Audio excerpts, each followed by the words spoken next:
अध्याय 721। इन दो सुंदरियों को इस हद तक प्रताड़ित होते हुए देखकर कि उनके शरीर भीग गए थे, चेन जियांग मुस्कुराया लेकिन एक शब्द भी नहीं बोला। तुम किस बात पर हंस रहे हो? यह क्या बकवास है? लियू मेंगर ने रूमाल निकालकर और अपना पसीना पोंछते हुए मनमोहक ढंग से फुसफुसाया। डोंगफेंग जिन्यू भी कुछ देर के लिए हैरान रह गया। उसने धीमी आवाज में कहा, यह ड्रैगन की हड्डी बहुत मजबूत है। ये किसी अमर जानवर जैसा होना चाहिए। छोटे भाई, क्या आप जानबूझकर हमारे लिए चीजें मुश्किल बना रहे हैं? डोंगफेंग जिन्यू ने धीरे से पूछा। छोटे भाई की उस पुकार ने चेन जियांग की हड्डियां सुन्न कर दीं। बच्चे, तुम जानबूझकर हमारे साथ खेल रहे हो। लियू मेंगर ने नाराज होने का नाटक किया और पूछा। चेन जियांग ने अपने हाथ फैलाए और कहा, आप मुझ पर अन्यायपूर्ण आरोप लगा रहे हैं। आपने ऐसा पहले क्यों नहीं कहा? आपने मुझसे मदद क्यों नहीं मांगी? क्या आप कर सकते हैं? डोंगफेंग जिन्यू अविश्वास में था। अगर मैं ये करूं तो क्या होगा? चेन जियांग हंसे। उनकी मुस्कान देखकर लियू मेंगर को पता चल गया कि चेन जियांग के पास एक रास्ता है। जैसे ही डोंगफेंग जिन्यू कुछ कहना चाहता था, लियू मेंगर उत्सुकता से चिल्लाया, तो फिर आप इसे पहले से ही क्यों नहीं कर रहे हैं? अगर उसने डोंगफेंग जिन्यू को नहीं रोका होता तो इस छोटे से बदमाश ने डोंगफेंग जिन्यू का फायदा उठाया होता। आप कितना काटना चाहते हैं? चेन जियांग ने आगे बढ़कर अपना सिर हिलाया। मैं कह रहा हूं कि तुम महिलाएं बहादुर बनने की कोशिश क्यों कर रही हो? इतने समय के बाद भी तुम अभी भी उनसे छुटकारा नहीं पा सकती हो। तुम मुझे इसके बारे में क्यों नहीं बता रही हो? हम उन सभी को रास्ते से नहीं हटा सकते, लेकिन आप कर सकते हैं। वह जानती थी कि चेन जियांग कोई साधारण लड़का नहीं था, लेकिन जो भी हो, उसकी ताकत सीमित थी। यदि आप इसे खोल सकते हैं तो मैं खोलूंगा। ये देखकर लियू मेंगर ने उत्सुकता से डोंगफेंग जिन्यू की बात काट दी और धीरे से कहा, वो मून, मुझे मेरी अग्नि आत्मा इस लड़के से मिली है। उसे नीचा मत देखो। कई लोग जो उससे अधिक मजबूत थे, उन्होंने उसे कम आंका है। अब वे सभी मर चुके हैं। स्क्रैप का एक भी टुकड़ा शेष नहीं है। डोंगफेंग शिन्यू ये सोचकर हैरान थी कि चेन जियांग वास्तव में किसी और को फायर सोल प्राप्त करने में मदद कर सकता है। उसकी क्षमता वास्तव में कमजोर नहीं थी। उसने उत्सुकता से अपना मुंह बंद कर लिया। वह जानती थी कि लियू मेंगर लापरवाही से इस तरह की बातें नहीं कहेंगी। तो क्या हुआ? चेन जियांग ने हंसते हुए कहा, तुम्हें मेरी दासी बनना कैसा रहेगा? मरना! लियू मेंगर चिल्लाया। उसने अपना हाथ लहराया और चेन जियांग के सिर पर जोर से प्रहार किया। खोलें! आप मजाक कर रहे होंगे। चेन जियांग ने उसके सिर को छुआ जो दर्द में था और हंसा। सौभाग्य से आप ये कहने में सक्षम थे, वो मून को अपना बनने दो। लियू मेंगर ने अपनी खूबसूरत आंखों से उसे देखा। बच्चे, तुम और अधिक बेईमान होते जा रहे हो। डोंगफेंग जिन्यू कुछ कहना चाहती थी, लेकिन उसने खुद को रोक लिया। वह वास्तव में चेन जियांग से पूछना चाहती थी कि क्या वह उसे फायर सोल का एक सेट दिलवा सकती है, लेकिन वह जानती थी कि इसके लिए बहुत सारे पुरस्कारों की आवश्यकता होगी। चेन जियांग ने सोचा, इसमें गलत क्या है? हुआ जियानग्यू मेरी दासी है। जल्दी करें, हमें रिफाइनिंग खजाने की किताब के अंदर एक बड़ा रहस्य मिला है। इसे समझने के बाद हमें एक नक्शा प्राप्त करने में सक्षम होना चाहिए। लियू मेंगर ने आग्रह किया। नक्शा? रिफाइनिंग ट्रेजर बुक में कोई नक्शा है? इससे चेन जियांग को गुप्त रूप से आश्चर्य हुआ। रिफाइनिंग ट्रेजर बुक ली तियानजुन की थी, और इस आदमी द्वारा छोड़ी गई चीजें क्या वे अच्छी चीजें नहीं थीं?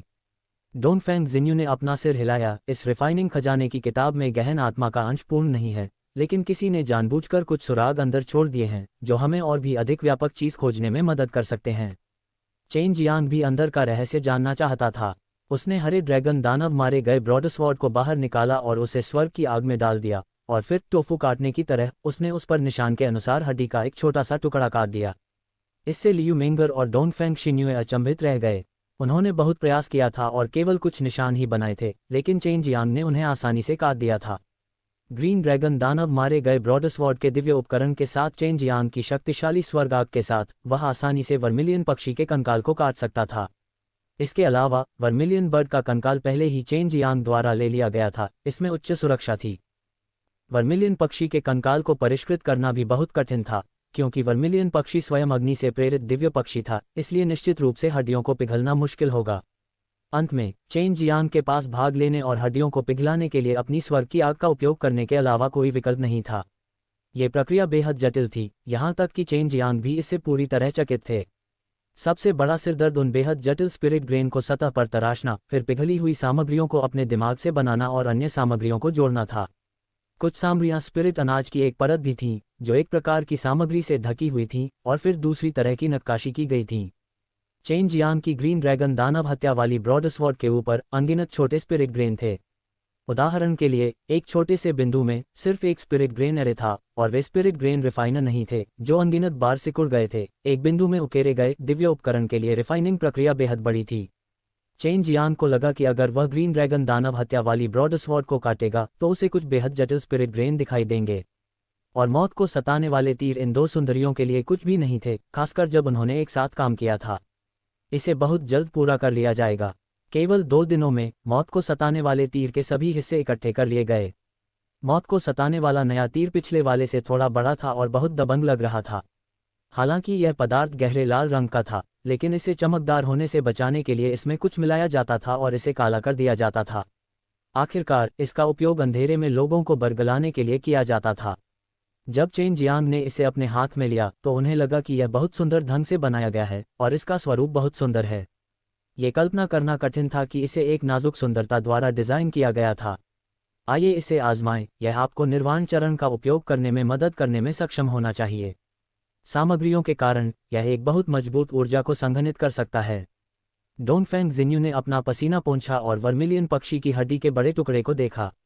इससे उन्हें कई शक्तिशाली चीज़ों को परिष्कृत करने की अनुमति मिल जाएगी, लेकिन केवल चेन जियांग ही उन्हें पिघला और काट सकता था। यही बात उन्हें उदास महसूस कराती थी। इसे खून से बांधने के बाद चेन जियांग ने मौत को सताने वाले तीर को पकड़ लिया। उसने गुप्त रूप से अपनी ऊर्जा को प्रवाहित किया, जिससे जमीन थोड़ी काम गई, लेकिन बहुत जल्दी यह शांत हो गई। चेन जियांग ने ड्रैगन पावर को जारी किया था और इसकी उपस्थिति पर मजबूत ऊर्जा तुरंत एक बड़ा दबाव पैदा करेगी, लेकिन इसे डेथ हंटिंग तीर द्वारा तुरंत अवशोषित कर लिया गया, जिससे ड्रैगन पावर एक काले क्यूई तीर में संघनित हो गई। हालांकि ऐसा लग रहा था कि वहां कोई क्यूई नहीं थी, चेन जियांग को इसकी शक्ति महसूस हो सकती थी। ये ड्रैगन पावर है। डोंगफेंग जिन्यू की खूबसूरत आंखें आश्चर्यचकित रोशनी से चमक उठीं। जब वह पौराणिक ताइजी ड्रैगन दबाए गए कुंफू का अभ्यास कर रही थी, तो वह व्यक्ति जो ड्रैगन के समान ही शक्ति का उपयोग कर सकता था, बेहद आश्चर्यचकित था। वह केवल ये परीक्षण करना चाहता था कि क्या वह अपनी ड्रैगन शक्ति को संघनित कर सकता है। ये देखने के बाद कि इसे संक्षिप्त किया जा सकता है, वह संतुष्टि से मुस्कुराया। इनाम के रूप में इस हड्डी के लिए धन्यवाद बहनों। उसने हरे ड्रैगन दानव मारे गए ब्रॉडस्वॉर्ड को बाहर निकाला और उसे आधे में काट दिया। हम इसे काट नहीं सकते और हम इसे पिघला नहीं सकते। ये कहने का क्या फ़ायदा है कि हमें आना होगा? क्या आप इसे देखना चाहेंगे? लियू मेंगर ने बुदबुदाया, एक बार फिर चेन जियांग के ग्रीन ड्रैगन दानव मारे गए ब्रॉडस्वॉर्ड को देखते हुए। डोंगफेंग जिन्यू कुछ समझने में सक्षम था। ये ब्लेड बेहद शक्तिशाली था, विशेष रूप से वे छोटे स्पिरिट दाने जो शीर्ष पर टिमटिमा रहे थे। चेन जियांग ने 2 मोती निकाले जो आग से भरे हुए थे। ये स्वर्ग की आग थी जिसे चेन जियांग ने पिछले 2 दिनों में संघनित किया था, और वे सभी उसके द्वारा यहाँ संपीड़ित किए गए थे। जब ये पिघल जाए तो मेरी लॉ का उपयोग करें।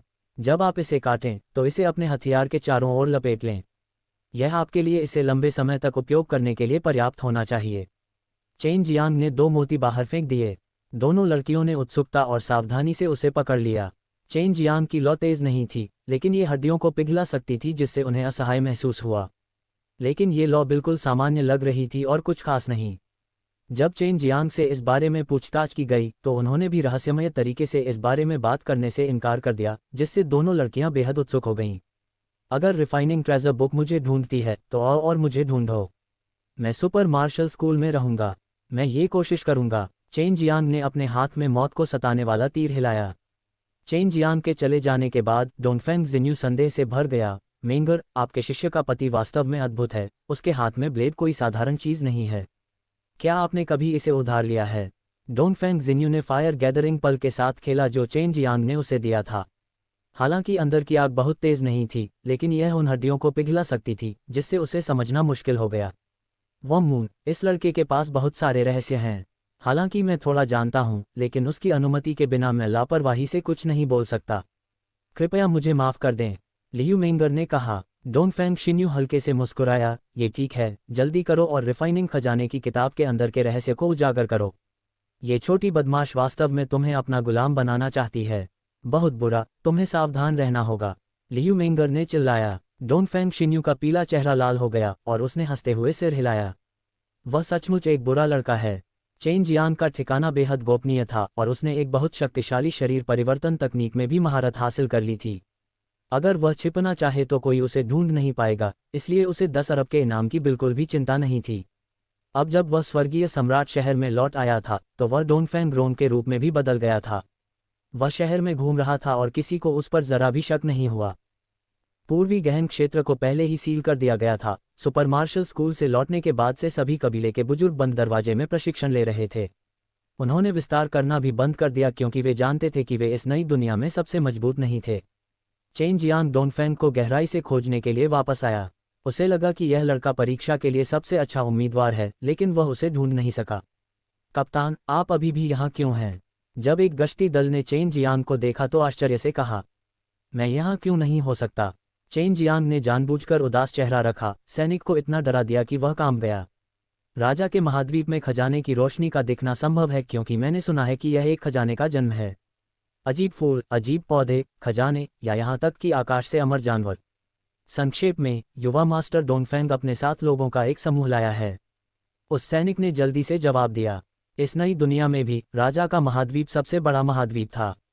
ऊपर शैतान वशीकरण कॉलेज, फायर डिवाइन पैलेस और वेन मार्शल कल्टीवेटर्स को जोड़कर इन 3 शक्तियों ने राजा के महाद्वीप को बहुत प्रसिद्ध बना दिया। चेन जियांग पिछले 2 दिनों से दोनों सुंदरियों के साथ रह रहा था, इसलिए स्वाभाविक रूप से उसे बाहर क्या हो रहा था इसके बारे में कुछ भी नहीं पता था। समाचार सुनने के बाद वह जल्दी से ट्रांसमिशन सरणी से गुजरा और राजा के महाद्वीप पर पहुंच गया। फायर डिवाइन पैलेस मूल रूप से अन्य दुनिया में बहुत प्रसिद्ध था और वहां कई शाखा हॉल भी थे। सभी दुनियाओं को एक साथ मिलाने के बाद शैतान वशीकरण कॉलेज और फायर डिवाइन पैलेस मुख्यालय बन गए और ट्रांसमिशन सरणी का उपयोग करने की आवृत्ति भी सबसे अधिक थी।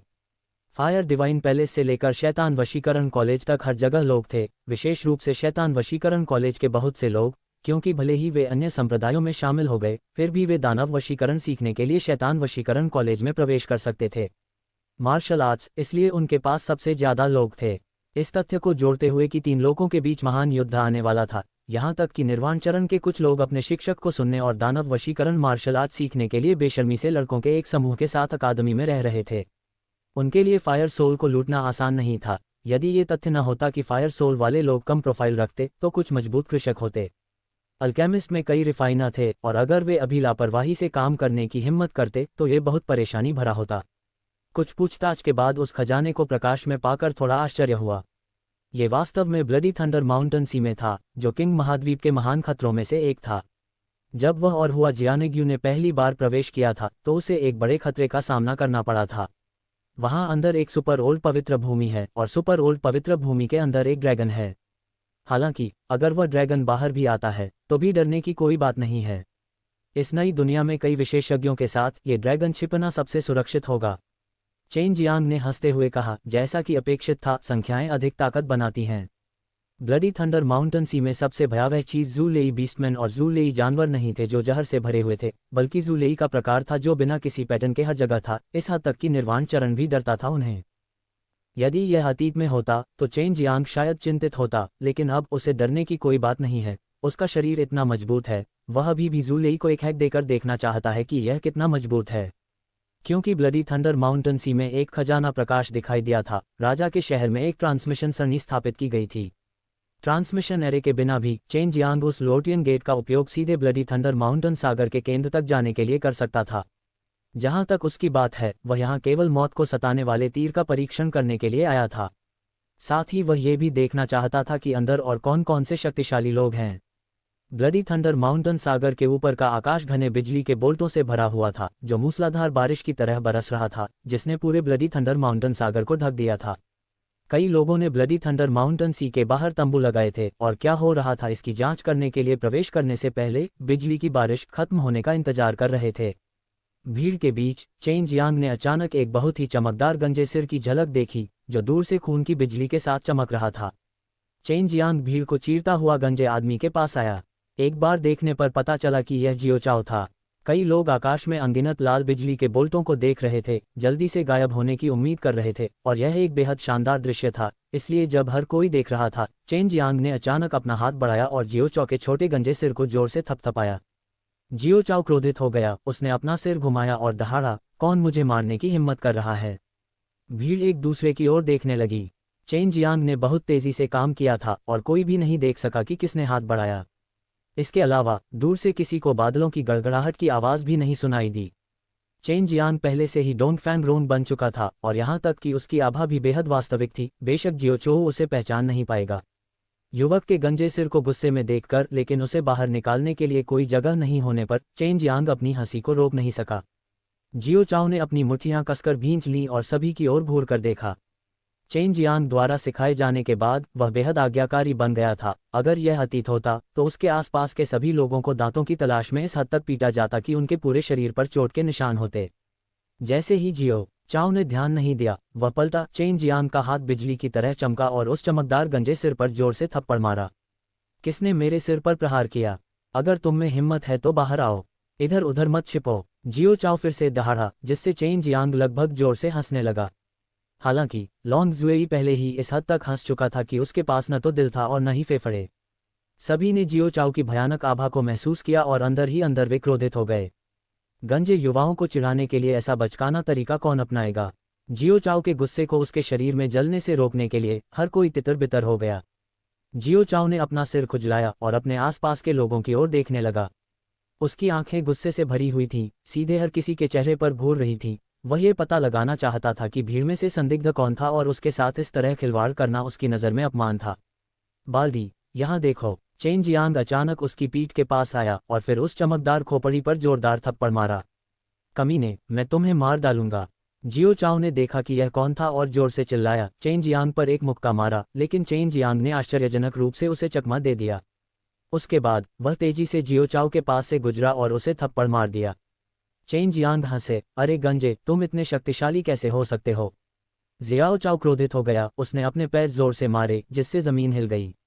हर कोई चौंक गया और जल्दी से पीछे हट गया। वे देख सकते थे कि लड़ाई छिड़ने वाली है। चेन जियांग का पैर फिसल गया, लेकिन वह जियो चाओ की ओर नहीं भागा, बल्कि वह बगल की ओर भागा। काय, भागो मत! जियो चाओ ने दहाड़ते हुए उसका पीछा किया। किसी को उम्मीद नहीं थी कि गंजा युवक इतना शक्तिशाली होगा। वह युवा दिखता था, लेकिन उसकी आवाज़ ऊंची थी और उसकी ताकत मजबूत थी। दौड़ते दौड़ते चेन जियांग वापस अपने मूल रूप में आ गया। वह तभी रुका जब वह एक जंगल में दाखिल हुआ और पीछे मुड़ा जब उसने जियो चाओ की मजबूत और हिंसक मुट्ठी को अपनी ओर उड़ते हुए देखा। चेन जियांग ने मुट्ठी पकड़ ली। शक्तिशाली बल बाहर की ओर फूट रहा था, लेकिन चेन जियांग के ताइजी ड्रैगन दबाए गए कुंफू ने उसे नष्ट कर दिया। मालिक, ये देखकर कि यह चेन जियांग था, जियो चाओ ने अपने होंठ सिकोड़ लिए। मुझे लंबे समय तक सोचना चाहिए था कि आप अकेले हैं जो इतने उब गए होंगे। छोटे गंजे, तुम्हारा गंजा बहुत आकर्षक है। मैं उसकी मदद नहीं कर सकता, लेकिन उसे मारना चाहता हूँ। चेन जियांग हंसे, आप यहाँ मौज मस्ती में शामिल होने के लिए क्यों आए? जियो चाओ ने अपनी आंखें घुमाई। मैं यहाँ अनुभव प्राप्त करने आया हूँ। गुरुजी, क्या आप भी नहीं आए? मैं यहाँ शिकार करने आया हूँ। चेन जियांग हंसे, कैसा शिकार? जियो चाओ जानता था कि चेन जियांग का अनुसरण करके वह हमेशा कुछ बहुत ही रोमांचक चीजें कर सकता है। क्या आप अभी ब्लडी थंडर माउंटेन सी में प्रवेश करने से डरते हैं? चेन जियांग थोड़ा मुस्कुराया, फिर हम चले जाएंगे। निस्संदेह जियो चाओ भयभीत नहीं था, इससे भी अधिक चेन जियांग अभी भी वहां था। चेन जियांग जियो चाओ को लेकर आए और खूनी थंडर माउंटेन सागर में चले गए जो लाल बिजली से भरा हुआ था। अंदर अनगिनत विशाल पर्वत थे और ये विशाल पर्वत बिजली के हमलों से भी पीड़ित थे, लेकिन ये विशाल पर्वत बिजली की ऊर्जा को अवशोषित करने में सक्षम थे और फिर इसे पृथ्वी में प्रवाहित करते थे, जिससे इस पूरे खूनी थंडर माउंटेन सागर को जन्म देने की अनुमति मिलती थी, एक अद्वितीय प्रकार की आध्यात्मिक ऊर्जा के लिए। इस प्रकार अंदर के सभी आध्यात्मिक जानवर बहुत मजबूत थे, क्योंकि उन्होंने इस प्रकार की ज़ूलेई ऊर्जा की खेती की थी। हर किसी को उम्मीद नहीं थी कि छोटा गंजा, जो अभी चिल्ला रहा था और लड़ रहा था, वास्तव में किसी और का पीछा करते हुए खूनी थंडर माउंटेन समुद्र में चला जाएगा, जो भयानक ज़ूलेई से भरा हुआ था। अभी ये बेहद खतरनाक था। सामान्य दिमाग वाले लोग भी अंदर नहीं जा सकते थे। प्रवेश करने के बाद अपनी तीव्र इंद्रियों के माध्यम से चेन जियांग ज़ूलेई के हमलों से बचने में सक्षम था। यदि उसे हमला करना होता तो वह ज़ूलेई को नष्ट करने के लिए हेवन ब्लास्टिंग पाम का उपयोग करता, जो महान शक्ति से संघनित थी। बची हुई थंडर शक्ति उसके शरीर में प्रवेश करने के बाद उसकी ऊर्जा बन जाएगी। जियो चाओ, तुम यहाँ कितने समय से हो? चेन जियांग ने पूछा। वह डोंगफेंग गहराई से देखने के लिए यहाँ आए थे। मैं बहुत जल्दी आ गया, लेकिन मैं अंदर जाने के लिए सही समय का इंतजार कर रहा था, क्योंकि ज़ूलेई की इतनी सघन मात्रा दिखाई देने के बाद बहुत सारे बिजली वाले जानवर होंगे। मैं अनुभव हासिल करने के लिए कुछ बिजली वाले जानवरों को ढूंढने आया था, इसलिए मुझे अपनी ताकत बढ़ाने की जरूरत थी। जियाओ चाओ ने गंभीर स्वर में कहा। अभी मैं कम से कम संशोधन क्षेत्र के मध्य चरण में हूँ। तुम्हें निर्वाण चरण तक जाना होगा, तब क्या तुम मुझसे आगे नहीं निकल जाओगे? चेन जियांग ने कहा। बेशक, मैं महान शक्ति दौड़ में एक दुर्लभ प्रतिभाशाली व्यक्ति हूँ। हालांकि मास्टर पहले मुझसे अधिक शक्तिशाली थे, लेकिन मुझे भविष्य के बारे में निश्चित रूप से नहीं पता। जियो चोऊ ने बहुत स्वाभाविक रूप से कहा। चेन जियांग ने अपने गंजे सिर को थपथपाया। मैं फिर से बीमार हो गया हूँ, बस तुम इंतजार करो, मैं निश्चित रूप से तुमसे आगे नहीं निकल पाऊंगा। मत भूलो, मैं एक कीमियागर हूँ। मैं बोल रहा हूँ, अगर सब कुछ ठीक ठाक रहा तो आधे साल से ज़्यादा नहीं लगेगा। मैं पहले से ही एक ग्रेट स्ट्रेंथ रेस योद्धा हूँ, जियो चाओ ने अहंकारी स्वर में कहा। यदि जियो चाओ ने निर्वाण चरण में कदम रखा तो चेन जियांग के लिए जीतना इतना आसान नहीं होगा। आखिरकार निर्वाण चरण एक अर्धअमर साधक था और 9 क्लेशों को पार करने के बाद वह एक देवता बन जाएगा। वैसे क्या आपने डोनफेंग परिवार को अंदर आते देखा? चेन जियांग को पता था कि डोनफेंग परिवार के लोग जब यात्रा करते थे तो बहुत हाई प्रोफाइल होते थे, यह उनके कपड़ों से देखा जा सकता था। मैं समझ गया। डोनफेंग परिवार, शैतान वशीकरण कॉलेज और अग्नि दिव्य महल से कई लोग प्रवेश कर चुके हैं। इसके अलावा वे सबसे पहले वाले थे, जियो चोऊ ने कहा। आकाश में जू लेई की संख्या कम होने लगी। 2 घंटे से अधिक समय बीत जाने के बाद ब्लडी थंडर माउंटेन सी अपनी मूल स्थिति में लौट आया था। आओ, जानवरों की दहाड़ की एक श्रृंखला पूरी पर्वत श्रृंखला में गूंज उठी। वो यहाँ है। जियो चाओ अचानक उत्तेजित हो गया, जबकि चेन जियांग पहले से ही आवाज की दिशा में उड़ रहा था। चेन जियांग ने स्वर्ग भ्रमण विधि जारी की और अपनी सबसे तेज गति के साथ दहाड़ की दिशा की ओर दौड़ पड़े, और बहुत तेजी से उन्होंने देखा कि लोगों का एक समूह 2 सिर वाले शेर को घेर रहा था और उस पर हमला कर रहा था, जिसका शरीर खून की लाल बिजली से ढका हुआ था।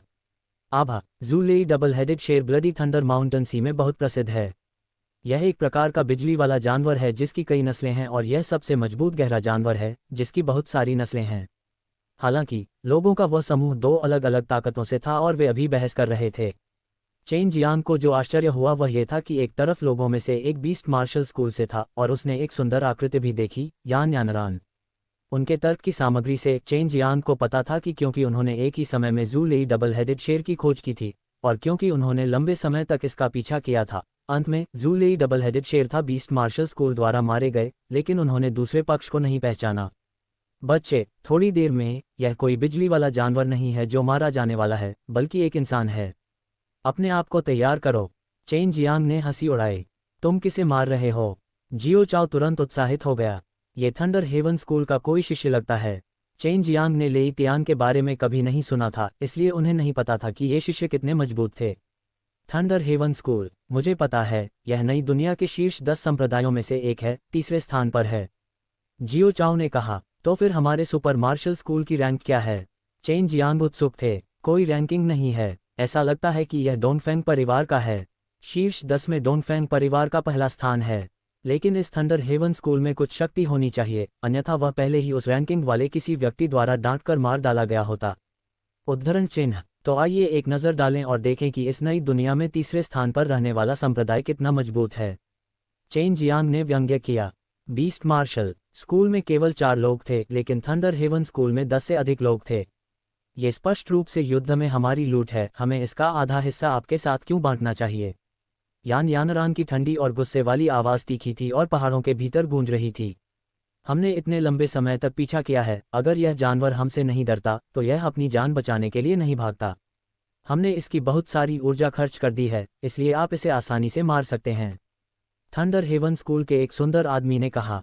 हमसे बहस करने की कोशिश न करें, हमें पता चला कि जू लेई डबल हेडेड शेर बहुत पहले इस जानवर के खिलाफ लड़ रहा था, और केवल तभी भागा जब हम उसके खिलाफ जीत नहीं सके, और केवल तभी जब हम उसका पीछा कर रहे थे। तुम लोगों से मिलो, इसका तुमसे क्या लेना देना है? हालांकि यान यानरान और अन्य लोगों के पास ज्यादा लोग नहीं थे, लेकिन वे नुकसान में नहीं रहना चाहते थे। थंडर हेवन स्कूल के आदमी ने व्यंग्य किया और हाथ का इशारा किया। 10 से अधिक लोगों ने तुरंत यान यानरान और अन्य को घेर लिया। जब चेन जियांग ने इसे दूर से देखा तो उसने मौत को सताने वाला एक तीर निकाला और उसे थंडर हेवन स्कूल में से एक पर चला दिया। काले क्रॉसबो बोल्ट प्रकाश की तरह चुपचाप उड़ गए। हालांकि उन पर एकत्रित ऊर्जा बहुत अधिक प्रबल नहीं थी। तीर थंडर हेवन स्कूल के एक व्यक्ति की जांघ में घुस गया, जिससे उसकी चीख निकल गई। हत्यारा कौन है? थंडर हेवन स्कूल का आदमी तुरंत चौंक गया। उसकी जांघ को चुपचाप छेदने में सक्षम होने के लिए ये किसी व्यक्ति के सिर को छेदने में भी सक्षम था। केवल एक तीर से ऐसा परिणाम प्राप्त करने में सक्षम होने से बहुत संतुष्ट था। चेन जियांग और जियो चाओ धीरे धीरे बाहर चले गए। चेन जियांग ने उपहास किया, थंडर हेवन स्कूल सही है। क्या आप दोनों ने किसी की चीजें चुराने के लिए अपने नंबरों पर भरोसा किया था? ये देखकर कि चेन जियांग आ गया है, यान यानरान खुश हो गया और उत्सुकता से बोला, ये सही है, वे ऐसे ही हैं, एक संप्रदाय जो एक नई दुनिया में तीसरे स्थान पर है, ये कुत्ते की गंदगी से ज़्यादा कुछ नहीं लगता है। Chain Jiang. जब चेन जियांग को 10 अरब का इनाम दिया गया तो ये कई लोगों को पता था कि उनका चित्र लगभग सभी के पास था। थंडर हेवन स्कूल के लोगों ने तुलना करने के लिए तुरंत स्टोरेज जादुई खजाने से इनाम टोकन निकाल लिया। ये बिल्कुल वैसा ही था। ये सही है, मैं चेन जियांग हूँ। 10 बिलियन स्पार यही हैं। अगर तुम में हिम्मत है तो और इसे ले जाओ। चेन जियांग मंद मंद हंसे, उन्हें जरा भी डर नहीं लगा। इन योद्धाओं के लिए जिनकी साधना निर्वाण चरण में भी नहीं थी, 10 बिलियन स्पास बहुत बड़ी धनराशि थी। यहाँ तक कि निर्वाण चरण भी इससे प्रेरित होगा। चेन जियांग जू लेई जुड़वां सिर वाले शेर से कहीं अधिक कीमती था जो जमीन पर पड़ा हुआ था। थंडर हेवन स्कूल के शिष्यों ने तुरंत चेन जियांग को लालची और दुर्भावनापूर्ण नज़रों से देखा। जिस व्यक्ति को डोंगफेंग परिवार से 10 अरब का इनाम मिला, उसे एक अक्षम्य बदमाश होना चाहिए। हमला। प्रमुख व्यक्ति चिल्लाया। पाखंडियों के झुंड, यदि तुम उसे मारना चाहते हो तो यहाँ आओ और कोई बहाना ढूंढो। चेन जियांग ने जियो चाओ की ओर देखते हुए तिरस्कारपूर्वक कहा। जियाओ चोऊ की मुट्ठियां सुनहरी चमक से ढकी हुई थीं। ये देखकर कि चेन जियांग ने सहमति में सिर हिलाया था, उसने अपने पैरों को जोर से पटका और जमीन सचमुच फट गई। जब चेन जियांग प्रकट हुआ तो सभी का ध्यान उस पर केंद्रित था और उन्होंने सीधे गंजे आदमी जियो चोऊ को नज़रअंदाज कर दिया। हालांकि वे वर्तमान में उसकी ताकत से हैरान थे। जैसे ही हर कोई सदमे में था, जियो चाओ पहले ही थंडर हेवन स्कूल के शिष्यों के घेरे में घुस गया था और वास्तव में उनके जाल में फंस गया था। हालांकि चेन जियांग थोड़ा भी चिंतित नहीं था। यदि तुम मेरे स्वामी को मारना चाहते हो तो तुम्हें पहले मेरे पास से होकर गुजरना होगा। जियो चाओ ने दहाड़ लगाए, उसने छलांग लगाई और आसमान से नीचे उतरा। एक अजीब सी दिव्य शक्ति अचानक उसकी हथेली से निकली। इससे लोगों को ऐसा महसूस हुआ जैसे कोई विशाल पहाड़ उन पर दबाव डाल रहा हो। जब जियो चाओ की हथेली नीचे गिरी तो हथेली की शक्ति का दायरा बहुत व्यापक था और मजबूत दबाव के कारण ढक्कन नीचे दब गया। दो लोग वास्तव में लुगदी में गहराई तक कुचल गए थे, उनका मांस और खून बिखरी हुई जमीन के साथ मिश्रित हो गए, जिससे वे अत्यंत रक्तरंजित दिखते हैं। पफट, इतनी कम ताकत के साथ तुम मेरे मालिक का सिर लेना चाहते हो? जियो चाओ ने सोचा कि दूसरा पक्ष विरोध करने की कोशिश करेगा, लेकिन इसके बजाय टोफू बीन की तरह उसे जोरदार थप्पड़ मारा गया। चेन जियांग के पास ग्रेट स्ट्रेंथ रेस का एक शिष्य था जिसके बारे में बहुत से लोग जानते थे। हालांकि जियो चाओ ने यह आभास दिया कि वह एक बच्चा था और वह उतना मजबूत नहीं था। जियो चाओ ने थंडर हेवन स्कूल के 2 शिष्यों को मारने के बाद एक पागल तेंदुए की तरह दूसरे व्यक्ति की ओर दौड़ा। अपनी मुट्ठी को तोड़ते हुए उसने तुरंत उस व्यक्ति की रक्षात्मक क्यूई ढाल को तोड़ दिया और उसकी छाती की सभी हड्डियों को तोड़ दिया। इस युवक का सिर इतना विक्षिप्त था जिसने वहां मौजूद सभी लोगों को चौंका दिया, यहां तक कि आन यानरान की खूबसूरत आंखें भी खुली रह गईं। तुम मेल के झुंड हो। ऐसा नहीं था कि जियो चाओ बहुत मजबूत था, बात सिर्फ इतनी थी कि ये लोग बहुत कमजोर थे। जब जियो चाओ ने हमला किया तो उसने अपनी पूरी ताकत लगा दी। यदि उसका शिष्य इतना शक्तिशाली था तो उसके गुरु के बारे में क्या? थंडर हेवन स्कूल के लोग बेहद भयभीत थे। उन्होंने अपने गुरु का सिर लेने की हिम्मत नहीं की और तुरंत अपनी जान बचाने के लिए भागे। ये देखकर कि कोई भागना चाहता है, चेन जियांग ने भौहें चढ़ा दी। अचानक आसमान से बिजली गिरी। वह पहले से ही अपने शरीर में बिजली के तत्व इनेट क्यूई को नियंत्रित करने और हवा में बिजली का बोल्ट बनाने के लिए अपने स्वयं के मन का उपयोग करने में सक्षम था। जब किसी की जादुई शक्ति मजबूत होती थी तो वह हवा और बारिश को बुला सकता था। बिजली को बुलाना भी एक आसान काम था। यदि आप मेरा सिर लेना चाहते हैं तो आपके पास कुछ क्षमता होनी चाहिए। चेन जियांग ठंडे स्वर में हंसे। बिजली ने उसे पागलों की तरह मारा था और कोई भी बता सकता था कि वह वही था जिसने बैंगनी बिजली बनाई थी। हालांकि कोई भी उस आभा को महसूस नहीं कर सका जो वह छोड़ रहा था। बैंगनी बिजली की चपेट में आने के बाद उसका पूरा शरीर थोड़ी देर के लिए निष्क्रिय हो जाता था और फिर वह इससे निपटने के लिए इसे जियो चाओ पर छोड़ देता था। 2 लोगों को जीवित छोड़ दो और उन्हें थंडर हेवन स्कूल में वापस जाने के लिए कहो। ये हमारे किसी भी संप्रदाय को धमकाने का परिणाम है। चेन जियांग ने उसे चेतावनी दी। जियो चाओ ने वैसा ही किया जैसा उससे कहा गया था, उन दोनों को छोड़कर वापस भाग गया और फिर अपने हाथ थपथपाया। क्या तीसरा संप्रदाय? अगर यह युवा पीढ़ी के बीच की लड़ाई है तो हमारा सुपर मार्शल स्कूल निश्चित रूप से नहीं हारेगा। यान यानरान ने जल्दी से चेन जियांग और अन्य को धन्यवाद दिया।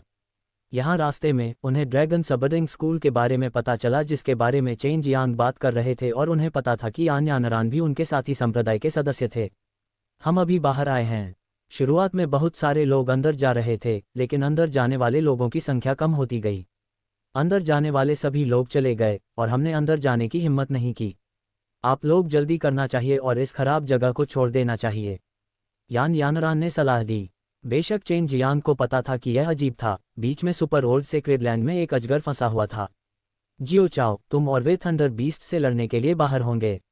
जब समय हो जाए तो वापस चले जाना, मैं अंदर जाऊंगा और खुद देख लूंगा। चेन जियांग ने भारी आवाज में कहा। जियो चाओ मूल रूप से इसे आजमाने के लिए यहाँ आया था, इसलिए उसने अपना सिर हिलाया और कहा, मैं समझता हूँ मास्टर, सावधान रहें। चेन जियांग ने प्रवेश के लिए कुछ जगह खोलने के लिए लोटियन गेट का उपयोग नहीं किया। यदि सुपर ओल्ड सेक्रेड लैंड के मध्य में कोई बड़ा परिवर्तन हुआ हो तो उसका अचानक वहां उपस्थित होना कोई बुद्धिमानी भरा निर्णय नहीं होगा। उन्होंने लॉन्ग जुएई को स्वर्ग भ्रमण पद्धति का उपयोग करने और गहराई में जाकर देखने के लिए कहा। क्या ये छोटा लड़का चेन जियांग नहीं है? वह भी यहाँ क्यों है? लियू मेंगर एक पहाड़ से नीचे उड़ गया और उसके पीछे चला गया।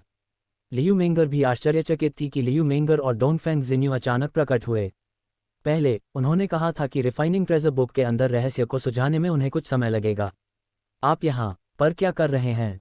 लियू मेंगर ने ज़ूलेई से परहेज किया और धीरे धीरे चेन जियांग की तरफ तैरने लगे। डोंगफेंग जिन्यू उसके पीछे पीछे चल रही थी, जैसे दो परियां अचानक स्वर्ग से उतर आए हों। खजाने की तलाश में? क्या ऐसा हो सकता है कि आप लोगों को पता नहीं था कि यहाँ एक अनमोल रोशनी दिखाई देती है और इतने सारे लोग खजाने की तलाश में यहाँ आए हैं? चेन जियांग ने उत्सुकता से पूछा। वह यहाँ शो देखने, मौत को सताने वाले तीर का परीक्षण करने के लिए कुछ शक्तिशाली चीजें खोजने के लिए आया था, लेकिन दोनों सुंदरियों को खजाने की उपस्थिति के बारे में पता नहीं था। जैसा कि अपेक्षित था, दोनों लड़कियों ने एक दूसरे की ओर देखा और सिर हिलाया। डोंगफेंग जिन्यू ने धीरे से कहा, हमने रिफाइनिंग खजाने की किताब के अंदर के रहस्यों को सुलझा लिया है और एक नक्शा प्राप्त किया है। फिर हम किंग महाद्वीप में जाएंगे और ब्लडी थंडर माउंटेन सागर में प्रवेश करेंगे। कोई आश्चर्य नहीं कि आप सभी उस दिशा से आए हैं। क्या ऐसा हो सकता है कि मानचित्र का अंतिम लक्ष्य ब्लडी थंडर माउंटेन सी का केंद्र हो? चेन जियांग हैरान था। लियू मेंगर और डोंगफेंग जिन्यू ने एक ही समय में सिर हिलाया। बीच में एक बहुत पुरानी पवित्र भूमि है जिसके अंदर एक अजगर बंद है, चेन जियांग ने कहा। लियू मेंगर को यह भी पता था कि जब वह और हुआ जियानग्यू सुपर ओल्ड सेक्रेड लैंड से लौटे थे तो उसने उसे बताया था। वह सुपर ओल्ड पवित्र भूमि बहुत बड़ी है, ठीक है। जो नक्शा हमें मिला वह सुपर ओल्ड पवित्र भूमि के अंदर के मार्ग पर विस्तृत था, लियू मेंगर ने कहा। चेन जियांग ने अपने कंधे उचकाए। अंदर एक अजगर है। अगर मेरे पास आप सभी की ताकत होती तो मैं उसे नीचे गिराने में सक्षम हो सकता था। आपको चिंता करने की कोई आवश्यकता नहीं है। वॉर्म मून में एक एरे डिस्क है जिसका उपयोग विशेष रूप से ड्रैगन से निपटने के लिए किया जाता है। लियू मेंगर हंसे। मैंने एक इममेमोरियल ड्रैगन सबरिंग फॉर्मेशन प्राप्त किया। मैंने उस फॉर्मेशन को एक एरे डिस्क में परिष्कृत किया जिसका उपयोग आसानी से किया जा सकता है। यदि यह एक महत्वपूर्ण क्षण नहीं है तो मैं आमतौर पर इसका उपयोग नहीं करता क्योंकि यह बहुत सारे बेस्ट स्पास का उपभोग करता है। डोंगफेंग शिन्यू ने एक बर्फ सफ़ेद डिस्क निकाली जो टेबल जितनी बड़ी थी और उस पर कई जटिल स्पिरिट ग्रेन थे। एरे डिस्क एक प्रकार का एरे निर्माण था जो बहुत तेजी से आगे बढ़ सकता था। यह एक विशेष सामग्री थी जिसे एक सरनी मास्टर द्वारा परिष्कृत किया गया था और आसानी से चारों ओर ले जाने के लिए उपयोग किया जाता था। आमतौर पर यह बहुत उपयोगी और शक्तिशाली था क्योंकि एरे डिस्क बनाने के लिए बहुत कम सामग्रियों की आवश्यकता होती थी। तो फिर साथ चलते हैं। मैं यहाँ कई बार आ चुका हूँ इसलिए इस जगह से ज़्यादा परिचित हूँ। चेन जियांग ये भी देखना चाहते थे कि सुपर ओल्ड सेक्रेड लैंड क्या छिपा रहा है। जब लियू मेंगर और डोंगफेंग जिन्यू आए तो उन पर लगभग कई हमले हुए। हालांकि चेन जियांग कुछ बार आए थे जिससे उन्हें उस पर विश्वास हो गया, लेकिन उन्होंने उस पर बहुत जल्दी विश्वास कर लिया क्योंकि उन्होंने चेन जियांग की मुट्ठी देखी थी जो शक्तिशाली रक्त लाल प्रकाश को फैलाने और अवशोषित करने में सक्षम थी, इसलिए वे इससे डरते नहीं थे, बिल्कुल ज़ूलेई की तरह। इससे पहले यान यानरान ने कहा था कि अंदर गए कई लोग लापता हो गए हैं। इससे चेन जियांग को आश्चर्य हुआ कि क्या सील ड्रैगन के समूह में कोई समस्या है और लोग अंदर जा सकते हैं। यदि वास्तव में ऐसा होता तो ड्रैगन द्वारा हमला किए जाने पर वे संभवतः मारे जाते। ब्लडी थंडर माउंटेन सी से गुजरने के बाद चेन जियांग और अन्य लोग मध्य क्षेत्र में आए। क्या हो रहा है? यह इतना क्यों बदल गया है? पहले ये जगह बड़े पेड़ों से भरी हुई थी लेकिन अब ये घास का मैदान बन गया है। चेन जियांग ने सदमे में चारों ओर देखा। ब्लडी थंडर माउंटेन सी का केंद्र एक बहुत ही सुरक्षित स्थान था जहां कई प्राचीन पेड़ थे जो आकाश तक पहुंचते थे। ये कुछ ऐसा था जिसे चेन जियांग ने पहले देखा था। लियू मेंगर और डोंगफेंग जिन्यू ने तुरंत कुछ खोजा। वे दो अलग अलग दिशाओं में विभाजित हो गए और एक एक कदम चलते हुए आकाश की ओर देखने से पहले घास पर कुछ देखते रहे। वास्तव में एक बहुत बड़ी भ्रम रचना है। ये लगभग पूरे केंद्र क्षेत्र को कवर करती है, लेकिन ये भ्रम रचना बहुत प्राचीन है। क्या यह एक भ्रम रचना हो सकती है जो अपने आप सक्रिय हो जाती है? लियू मेंगर ने कहा। अब चेन जियांग को समझ में आ गया कि यान्यानरान द्वारा उल्लिखित सभी लोग क्यों गायब हो गए थे और भ्रम गठन में प्रवेश कर गए थे। इस भ्रम रचना के बीच में सुपर ओल्ड सेक्रेड लैंड है। क्या आप अभी भी इसमें प्रवेश करना चाहते हैं? चेन जियांग ने पूछा। बेशक, हमें अंदर जाना होगा। हम सब यहाँ आए हैं। जैसे ही डोनफेंग जिन्यू ने बात की, उसने भ्रम श्रृंखला में कदम रखा और गायब हो गया। चेन जियांग और लियू मेंगर हैरान रह गए। उन्होंने उत्सुकता से उसका पीछा किया और सरनी में चले गए। मैं इसी से परिचित हूँ। चेन जियांग ने अंततः उन विशाल प्राचीन पेड़ों को देखा। बाहर निकलना मुश्किल है, पीछे देखो। हालांकि डोनफेंग जिन्यू ने कहा कि वह बिल्कुल भी चिंतित नहीं दिखे। चेन जियांग ने मुड़कर देखा। उसके पीछे कोई ब्लडी थंडर माउंटेन सी नहीं था, वे सभी घने और बड़े पेड़ थे। डोनफेंग परिवार के लोग आ रहे हैं। डोनफेंग लिंग्यून, 3 बुजुर्ग और निर्वाण चरण के नीचे के लोगों का एक समूह यहाँ है, लॉन्ग जुएई ने अचानक कहा। डोनफेंग परिवार के सभी लोग यहीं फंसे हुए थे, लेकिन वह ज्यादा चिंतित नहीं थे। लियू मेंगर और डोनफेंग जिन्यू कमजोर नहीं थे और दोनों लड़कियां लोहार थीं। मेरी 2 बहनें, डोनफेंग परिवार के लोग भी यहाँ आ रहे हैं। चेन जियांग के बोलने के बाद वह तुरंत गायब हो गया।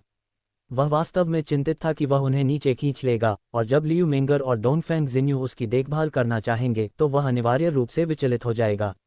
डोनफेंग जिन्यू ने भौहें चढ़ा दी। उसकी कोमल आवाज़ गुस्से से भरी थी। यह अच्छा है कि तुम यहाँ हो, चलो इस बूढ़े आदमी के साथ हिसाब बराबर कर लें। चेन जियांग दूर एक बड़े पेड़ पर मौत को सताने वाला तीर पकड़े हुए छिपा हुआ था। हालांकि उनके बीच की दूरी 300 मीटर से अधिक थी, फिर भी वह बर्फ सफ़ेद कपड़े पहने हुए 2 सुंदरियों को स्पष्ट रूप से देख सकता था। चेन जियांग के जाने के कुछ देर बाद ही लोगों का एक बड़ा समूह तेजी से वहां चला आया। डोनफेंग लिंग्यून और डोनफेंग गहनलोंग सामने चल रहे थे, और जब उन्हें डोनफेंग जिन्यू की खोज हुई तो वे चौंक गए बिना नहीं रह सके। जहां तक डोनफेंग परिवार के बाकी लोगों की बात है, जब उन्होंने इन 2 सुंदरियों को अचानक यहां आते देखा तो वे मदद नहीं कर सके, लेकिन एकटक देखते रहे। हालांकि जब उन्हें लगा कि दोनों लड़कियों के शरीर से शक्ति निकल रही है तो उन्होंने तुरंत अपना सिर नीचे कर लिया। गद्दार! डोनफेंग लिंग्यून गुस्से में चिल्लाया। वह स्पष्ट रूप से जानता था कि डोनफेंग जिन्यू ने जीवन की नस नहीं छीनी थी, क्योंकि यह निश्चित रूप से ऐसा कुछ नहीं था जिसे वह आसानी से ले जा सके। हालांकि वह नहीं जानता था कि जीवन नस क्यों गायब हो जाएगी। यह उसे फंसाने का एक अच्छा अवसर था। बूढ़े आदमी, तुमने कहा था कि मैं गद्दार हूं, तुम सबूत क्यों नहीं निकालते? तुम्हें लगता है कि मैं सिर्फ तुम्हारे पुराने मुंह के कारण गद्दार हूं। हालांकि मुझे वास्तव में डोनफेंग परिवार की परवाह नहीं है। मेरा योगदान डोनफेंग परिवार निश्चित रूप से आपसे कम नहीं है। डोनफेंग शिन्यू का पीला चेहरा गुस्से और शिकायत से भरा था। डोनफेंग जिन्यू आर्टिफैक्ट फोर्जिंग और फॉर्मेशन में कुशल थे और उन्होंने इस क्षेत्र में बहुत योगदान दिया था। तो क्या हुआ? उसे नीचे उतारो, डोनफेंग लिंग्यून ने ठंडे स्वर में कहा। वह ये भी जानता था कि डोनफेंग शिन्यूए के बगल में बैठी खूबसूरत महिला कमजोर नहीं थी, बल्कि वे 4 थीं। जैसे ही लियू मेंगर ने बर्फीली हवा की शक्ति जारी की, अचानक आसपास के पेड़ों पर बर्फ की एक परत जम गई। ठंडी हवाएं चलने लगीं और आसपास के 100 मीटर क्षेत्र में बर्फ जम गई। लियू मेंगर को इतनी तेज ठंडी क्यूई छोड़ते हुए देखकर सभी बुजुर्गों ने उत्सुकता से ठंडी क्यूई को रोकने के लिए अपनी शक्तियों का इस्तेमाल किया, जो उनकी तरफ के कमजोर लोगों पर हमला कर रही थी। तुम्हारी हिम्मत कैसे हुई गर्म चंद्रमा को छूने की? लियू मेंगर की आवाज़ अतुलनीय महिमा और रोष से भरी हुई थी, और उसकी आवाज़ से और भी अधिक तीव्र ठंडी क्यूई निकली, जिससे डोनफेंग लिंग्यून को कुछ हद तक भयभीत महसूस हुआ। आइसविंड मैजिक कुंफू, आप चेन मार्शल कॉन्टिनेंट हैं, दिव्य हथियार स्वर्गीय देश के लियू मेंगर। डोनफेंग लिंग्यून ने चेन मार्शल महाद्वीप के विशेषज्ञों पर भी बहुत विस्तृत जांच की थी। हम्फ! लियू मेंगर ने अपनी ठंडी निगाहों से तीनों बुजुर्गों को चौंका दिया। जरा भी डर नहीं लगा। ठंडी क्यूई को महसूस करते हुए चेन जियांग भी कांप उठा। उसके क्रॉसबो तीर ने एक बुजुर्ग पर निशाना साधा जो अचानक अपने रास्ते में रुक गया था। उसने अपनी सबसे मजबूत शक्ति क्रॉसबो में डाल दी, ड्रैगन पावर और शैतान को दबाने वाली पवित्र शक्ति, और 2 प्रकार की शक्ति एक साथ मिल गई। मौत को सताते तीर के ऊपर अद्वितीय आत्मा अनाज के माध्यम से वे काले क्यूई से बने क्रॉसबो तीर में बदल गए। वह एक बुजुर्ग होना चाहिए जो निर्वाण क्लेश से बच गया हो। मुझे देखने दो कि यह मौत का शिकार करने वाला तीर उसे किस तरह का नुकसान पहुंचा सकता है। चेन जियांग ने तीर छोड़ा। काला तीर चुपचाप उड़ गया, लेकिन बुजुर्ग ने तीर की शक्ति को महसूस किया और तुरंत इनेट क्यूई बैरियर छोड़ दिया। जब तीर इनेट क्यूई बैरियर से टकराया तो वह बिना किसी तरंग के नष्ट हो गया। यही अंतर है, चेन जियांग ने आह भरी। यदि तीर उस व्यक्ति पर लगा होता जो निर्वाण चरण के कष्ट से बच गया था, तो इसका कुछ प्रभाव हो सकता था। हालांकि यह उस बुजुर्ग के लिए एक पत्थर से टकराने वाले अंडे की तरह था जो 8वें निर्वाण के कष्ट से बच गया था। कैसा बदमाश किसी पर छिपकर हमला करने की हिम्मत करता है? बुजुर्ग गुस्से से दहाड़ने लगा। चेन जियांग के पास एक उज्ज्वल विचार था और उसने तुरंत अपने गुरु हुआंग जिनटियन की आवाज़ की नकल की और पागलपन से हंसना शुरू कर दिया। तुम लोग, यदि तुम सुपर मार्शल स्कूल से निपटने की हिम्मत नहीं करते तो तुम विशेष रूप से महिलाओं को धमकाने के लिए यहाँ आए हो। क्या अंतर है आप जैसी चीज़ों और दानव क्षेत्र के राक्षसों के बीच? हुआंग जिनटियन की आवाज़ सुनकर डोनफेंग लिंग्युन और 3 बुजुर्गों के चेहरे बदल गए और वे उत्सुकता से अपने लोगों को भागने के लिए ले आए। डोनफेंग दीपलोंग, मैं तुम्हें अपने तीरों का स्वाद चखाता हूँ। चेन जियांग ने डोनफेंग दीपलोंग की जांघ पर निशाना साधा और तीर चलाया। मजबूत तीर ने तुरंत डोनफेंग दीपलांग की जांघ को छेद दिया, जिससे खून का फव्वारा फूट पड़ा। डोनफेंग दीपलांग ने तुरंत एक दयनीय चीख निकाली। ये देखकर डोनफेंग लिंग्युन ने डोनफेंग को गहराई से पकड़ लिया और भाग गया। पलक झपकते ही डोनफेंग परिवार के सभी लोग चले गए थे। जैसे ही चेन जियांग मुस्कुराता हुआ आगे बढ़ा, उसके चारों ओर की बर्फ पिघलनी शुरू हो गई। इन लोगों को पिछली बार मेरे मालिक ने लगभग मार डाला था, लेकिन अब जब उन्होंने मेरे मालिक की आवाज़ सुनी तो वे भाग गए। चेन जियांग मुस्कुराया, अगर वे ऐसी जगह मारे गए तो कौन जानता होगा। डोनफेंग लिंग्युन और अन्य लोग इतने बेकार तरीके से मरना नहीं चाहते थे। क्या तुम सच में डोनफेंग से बहुत नफरत करते हो? डोनफेंग जिन्यू ने पूछा। बेशक, उससे किसने कहा था कि उस छोटे मूर्ख को धोखा देते रहो? चेन जियांग ने अपने होंठ मोड़े और कहा। बेशक, डोनफेंग जिन्यू को पता था कि वह छोटा मूर्ख कौन था। वह उसकी भतीजी डोनफेंग जिंग थी। और ठीक है, ये डोनफेंग लिंग्युन डोनफेंग गहनलॉन के जीवन और मृत्यु के बारे में इतना चिंतित क्यों है? चेन जियांग ने अपने पिता को धोखा दिया था, इसलिए वह भविष्य में भी डोनफेंग लिंग्युन को धोखा दे सकता है। डोनफेंग गहनलॉन के पास पितृसत्ता की वंशावली है, इसलिए पितृसत्ता केवल हमारी वंशावली से विरासत में मिल सकती है। अन्यथा डोनफेंग परिवार को दुर्भाग्य का सामना करना पड़ेगा। ये हमारे पूर्वजों की शिक्षा है। डोनफेंग जिन्यू ने आह भरी, लेकिन कौन जानता था मेरे भाई के दोनों बेटे इस तरह के लोग हैं। डोनफेंग याओ ने पैतृक खजाना चुरा लिया, अपने शिक्षकों को मार डाला और भाग गए। मैं उन्हें भी मारना चाहता हूँ, लियू मेंगर ने कहा। आपने अभी एक तीर से डोनफेंग को क्यों नहीं मारा? चेन जियांग ने अपना सिर हिलाया। मुझे चिंता थी कि वॉ मून बड़ी बहन असहज महसूस करेगी, इसलिए मैंने सोचा कि ऐसा न करना ही बेहतर होगा। डोनफेंग परिवार के लोग पूरे समय इस जगह से बाहर निकलने का रास्ता खोज रहे थे। ऐसा लग रहा था कि जो लोग अंदर आए थे वे सभी अंदर फंस गए थे, और डोनफेंग जिन्यू संरचनाओं में माहिर था, इसलिए इस सरणी को तोड़ना स्वाभाविक रूप से उसके लिए कोई समस्या नहीं थी। और डोनफेंग लिंग्युन बेहद असहाय महसूस कर रहा था। वह डोनफेंग परिवार में सबसे शक्तिशाली व्यक्ति था, लेकिन वह इस शापित जगह में फंस गया था। चेन जियांग, आपने इस छोटे से बेवकूफ़ रिलिव डैन को जिंगजिंग को क्यों दिया? आप उसे लंबे समय से जानते हैं?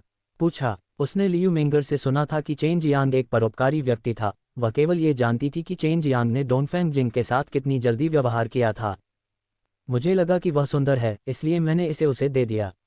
पिछली बार जब उसने स्वर्गीय सम्राट शहर में मेरे होने का नाटक किया था तो मैंने उसका पीछा किया और उससे लड़ाई की।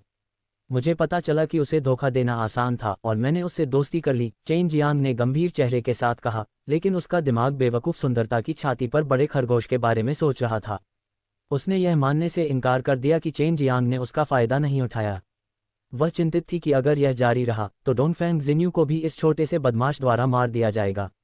केंद्र में पहुंचने के बाद चेन जियांग ने लोटियन गेट को बाहर निकाला और गंभीर भाव से पूछा, क्या आप तैयार हैं? अंदर एक क्रोधित ड्रैगन है। इतने सालों तक बंद रहने के बाद एक बार जब हम प्रवेश करेंगे तो वह निश्चित रूप से हमला करेगा। हम उद्धरण चिन्ह, मैं तैयार हूँ। मैं किसी भी समय अपनी फॉर्मेशन प्लेट का उपयोग कर सकता हूँ। वह ये भी देखना चाहती थी कि वह अजगर कैसा दिखता है। मॉडल रियलम में बहुत सारे ड्रैगन नहीं थे, इसलिए इसे देखने वाले और भी कम थे। लियू मेंगर भी इसका इंतजार कर रहे थे, लेकिन उन्हें नहीं पता था कि चेन जियांग ने पहले ही एक बहुत शक्तिशाली बॉय ड्रैगन को मार डाला था। यह क्या है? जब डोनफेंग जिन्यू ने देखा कि चेन जियांग के हाथ में लोटियन गेट में कई चमत्कारी आत्मा के दाने थे तो वह उत्सुकता से और तुरंत अपना सुंदर चेहरा करीब ले आई। जब चेन जियांग ने महसूस किया कि मादक सुगंध उसे घेर रही है तो वह मदद नहीं कर सका, लेकिन पीछे मुड़ गया और उसके होंठ वास्तव में डोनफेंग शिन्यू के सुंदर जैद चेहरे को छू गए।